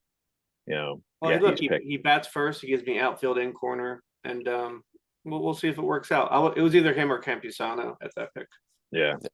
I don't understand the Basalo pick. I get he's a high prospect for Baltimore. I just don't know like what's the expectation. He's not going to take Adley Rutschman, so you got to hope he's traded, right? Right. Yeah. Yeah, he's very highly touted though. But again, he's gonna have to wait like years probably before he comes up. Yeah. I love the Victor Scott pick. I was very intrigued by that guy, but there was no way I can pull the trigger yet. Love that pick. Yeah. Love that pick. Yeah. I mean, obviously, if the draft was like a week later, a couple days later, I think Scott went way higher than Yep. The next couple picks though are all solid. Flaherty, Black, Wells. I love the Tim Anderson pick, man. Like, look, you got Tim Anderson going in the 29th, and why not compare him to the guys that went in the 9th round? Like, even Jimenez, like who I like, but any of these guys, even Swanson. Like I like Swanson. India, right? Like, if Anderson can come back, he could be that. I agree. Casey Mize, it's worth a shot. How can Gerace have all of these minor leaguers on his roster? I mean, what's he gonna do? I think it's a smart thing too, because even if he drops some of these guys, at least there's no chance that anybody gets to keep them. So if he likes these players, and I've done the same thing where I'll draft a couple of rookies, knowing that like if I throw them back, fine. At least I'll have the chance to draft them next year. Right. So maybe I get it. Some of the strategy. It's smart. Yeah. The Gavin Jack's pick there. Gavin, I think. Is that his name? He was a product of whatchamacallit being hurt at that point. That could be like 20 or 30 holds right there, though. Yeah, that's a good solid, pick. He already has like 2 this week against me. Yeah. I'm going to skip forward really quick. Kershaw pick was really solid. Not a bad pick there. Better than Max. But I broke Matt's heart with that Spencer Jones pick. You did not break my heart. Oh, come Zero on. chance of keeping him. Zero chance that he plays this year. He's going to be first dropout. Oh, I'm going to be trading to you. Huh? You're not I'll be trading to you. Might trade him to Wallace for I don't know, Baz or somebody, or Max Scherzer. Oh man, Mad Max. I'm not trading Mad Max. He's going to come back and carry my whole pitching staff. Yeah. Maybe in September. Back, Well, as much as I like to talk to you fools, we're coming up on 3 hours. That was so Anything that sticks out, anything that you guys want to add in here, any amazing picks, bad picks, anything that we Who do you guys missed. think had the best draft? I think the reigning champ. I think I think So. I think you had the best draft, Wallace. Yeah, And you know think that so it too. does me no Ridiculous. good feelings to say that. I think you had a draft I would be proud to have. Yeah. Yeah. Yeah. I cheers to you, man. Look, when I was hearing Matt talk, I heard a lot of, hey, I compromised here. I took this guy because I was, I'm Yep. not hearing a. I think Matt's Hey, going to be pretty active on the trade market if you later. want to be successful, you got to learn to compromise, bro. And I picked and chose my spots. That's why I'm a champion. And you're drafting first. All right. And Well, Michael Jeff, King. When Michael ask King Jeff. wins, I knocked Jeff out of how many leagues last year in the hey, playoffs? first By of all, picking points. first is not Points. that bad. Picking first means I was the best of the teams that didn't make the playoffs, so it's not the worst team. So, Well, That's hey, but Matt, yeah. but look what that got me. It got me Acuna, Trout, and Tatis in the outfield. I told you your first mistake was drafting Acuna over Soto. You're gonna regret that, bro. It might cost you a playoff. No. Might cost you No. the playoff spot. You're serious about that? I am serious about it. Get the 100%. fuck out of here. What does Soto do better than Acuna? Gets on base. Dance, shuffle. No, this is just personal taste. Like I think Soto is. I mean, you're, it's apples and oranges, really. But Acuna, Oh, don't put up Acuna stats. This is dirty. Acuna has a higher chance of getting injured just because of the chances he takes. Right? Not saying he's not bad, but I think Soto is a much more safer pick. Playing in that stadium is only going to be better. He's surrounded by just as good a talent, I think, on the Braves. That's my opinion. Man, who are you trying to convince, yourself or us? Because No, I it just ain't think working. I'm You're totally sold on Soto. I wouldn't be you're saying that wait, if I hold on, thought hold on a second. So yeah. who's the Austin Riley in the Yankees lineup? Judge, right? Okay, yeah, Judge. All right. Yeah. So who's the Ozzy Albies in the Yankees lineup? You could argue, you could say Gleyber Torres is. You can't argue that. You I could. mean, you could, It's but you'd be not wrong. horrible. Go All on. right, Go on. all right. Fine. All right, Matt Olson is Matt Olson. Who's the Matt He's Olson? he's what Giancarlo Stanton should be. Look, the bottom line with Acuna is once he gets rolling, and I'm waiting patiently. I literally don't have to worry about stolen bases every week. Plus, I get 40 home runs, 150 runs. He does take more chances than Soto. I think He's a lot so. more exciting than Soto. He's There, the most dynamic baseball player we've ever seen. I love Juan Soto. I mean, and look, this is stupid that we're arguing in the third hour the I know. the What a the waste. talent over Soto and Acuna, but Yeah. I He like had 70 Soto. stolen bases.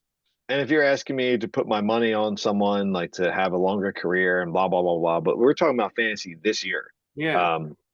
I I I I despise watching Acuna stand in the batter's box. If I can't sit there and watch him bat and not wish that Roger Clemens or Pedro Martinez was pitching against him. So they pitch him inside and he'd cry like a little baby and his gold chains would flare everywhere, But I he's an amazing player that's going to outproduce, like he's going to produce more than Betts and Carroll, who are the most second and third most dynamic player currently available in the draft.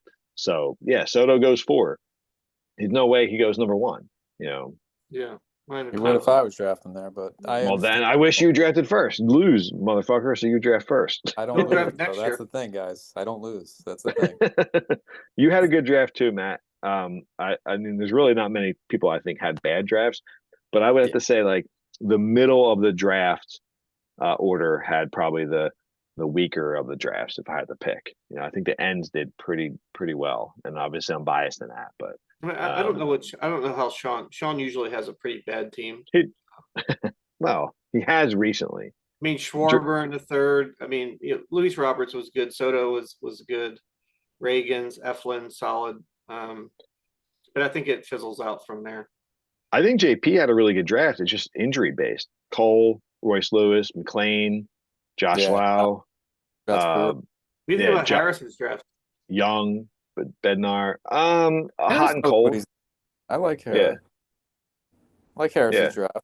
I He's think killing No, it. California penal what is it, penal code or whatever it is, yeah. that draft. I think that team is one I'm definitely watching because I think they could be sneaky good. Mhm. Yeah, Yeah. I think they're had the best first week, and I think Mookie Betts is just carrying him like single handedly at this point. Yeah. Yeah, but I mean Santander, Simeon, Judge, Judge. I mean, you can't sleep on these guys. They're all contributors. Yeah. That's why I think, and like even Will Smith is like his catcher. I know we all kind of thought he reached for it. Will Smith is still his catcher. I mean, that's a pretty Right. solid team, man. Right. Well, when we say we're reaching on him, we're really nitpicking, Right. Yeah. I mean, because Uh, what are we going to complain about? yeah. Um, But I think that's I one of think the watch. I think Harris had a really good draft. Don't get me wrong. There's spots in there where I'm not happy. Like I'm happy he went those players because they were off my board, but like very far and few between. And even then, like I'm nitpicking at like Castellanos or Right. uh, the catcher Diaz or Ruiz or Morel, or all those guys Cortez. are just crushing it this week. So They can, and that's the thing is like they're guys that like I probably stay away from because I don't really like um the high risk, high reward type thing necessarily, yeah, but it can work Yeah. out, yeah. I But think but he'll be. guys, how are you guys starting? How do you feel about your start to the season? Matt, I think would you get 3 points last week? It's off to a slow start, but I'm not gonna be dropping or trading my whole team after one week. So Tristan you'll wait, Casa like off 3 weeks. the right start. The whole Mariners staff, I think, is starting out slow. Julio Rodriguez could be the greatest player in baseball like a month from now. Matt, you're getting crushed by the flux capacitors. Flux, don't sleep on Flux. Flux is a guy that's always in the playoffs every year. So it's an honor to be beaten by Flux in the first week or yeah, two. and they're second in the thing so far. But no, Cass generally knows what he's doing. Yeah. Uh, yeah, I'm no, I not losing mean, sleep after one week. It's a very long season, fellas. If I had any concerns, if I had to be critical of my team, it'd be the pitching staff. But I knew that going in. If Gilbert goes down with an injury, Lazardo gets hurt. I might have Panic some. mode. What? It's panic mode. It's not panic mode because Skeens is going to be up next month, and that just adds to my arsenal. You'll get 4 great innings every. Gavin Williams is coming back soon. Things could get really ugly for the rest of the league in a couple of weeks. nah, you have a really good team. I think both of you guys have like impressive teams. Yeah, I was hoping Wallace that you didn't follow baseball as much as you do, and it I don't pisses follow me off. baseball as much as you guys do, but I Well, don't have to because I pick up on things pretty quickly. Just to well, touch on your draft, Jeff. I think you started out really strong. I think like a lot of your players. I think both of us, like you were saying, we were both going back and forth with like those picks. If you didn't take them, I was going to take them, and vice versa. yeah, yeah, Yeah. yeah, yeah. And injuries obviously have a lot to do with it. That's a starting point, and kind of kind of that's a huge aspect of baseball. How long are these guys out, especially pitchers? All right, so last Right. topic. What do you guys think about the Otani ordeal? Do you think he's gonna get suspended, or do you think it's gonna be a non-issue? Wow, that's a heavy one. I don't think he's going to get any. I don't think he's going to have any problem with it at all. I don't either. I think by now, I think there would have been a lot more smoke if there was, an issue there. But it kind of is. More smoke than there already is. Well, I His mean, interpreter who makes like $50,000 a year rang up a $5 million gambling debt that was paid from Otani's accounts. yeah, but I think if he must have had control of the guy's money, and if you're talking about like a guy on Otani's stratosphere, like he's not going to know that irregularities are going on, with his money. I think, but at the same time, he did defer a lot of this money, so.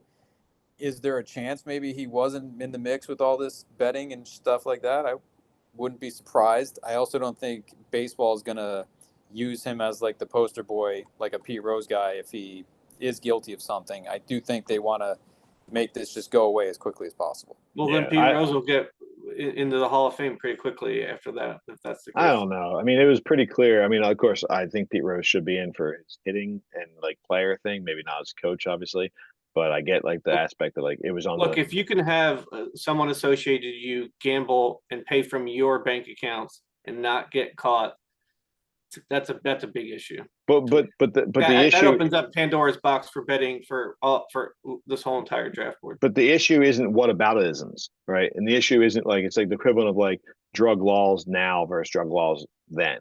And so I love Pete Rose, and Pete Rose should be in the Hall of Fame for what he did as a player, but maybe not as a coach. But it was very clear that it written on the clubhouse walls that he saw every day as a coach that if you gamble on baseball, you are.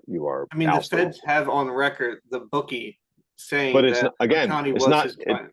you can't judge. It's not apples and oranges. They're two different Yeah, things. that could be a guy trying to make a deal or do something, you know. But I agree with everything Matt said. But I think that the issue there are some crazy things to me. Like there's Look, no I agree with way. what Matt said too, but if that's the case, I feel sorry for the sport of baseball. If that's the Well, case, and if it and I found also out that he was involved in this and they let him pass when they didn't let Pete Rose, that's a big problem.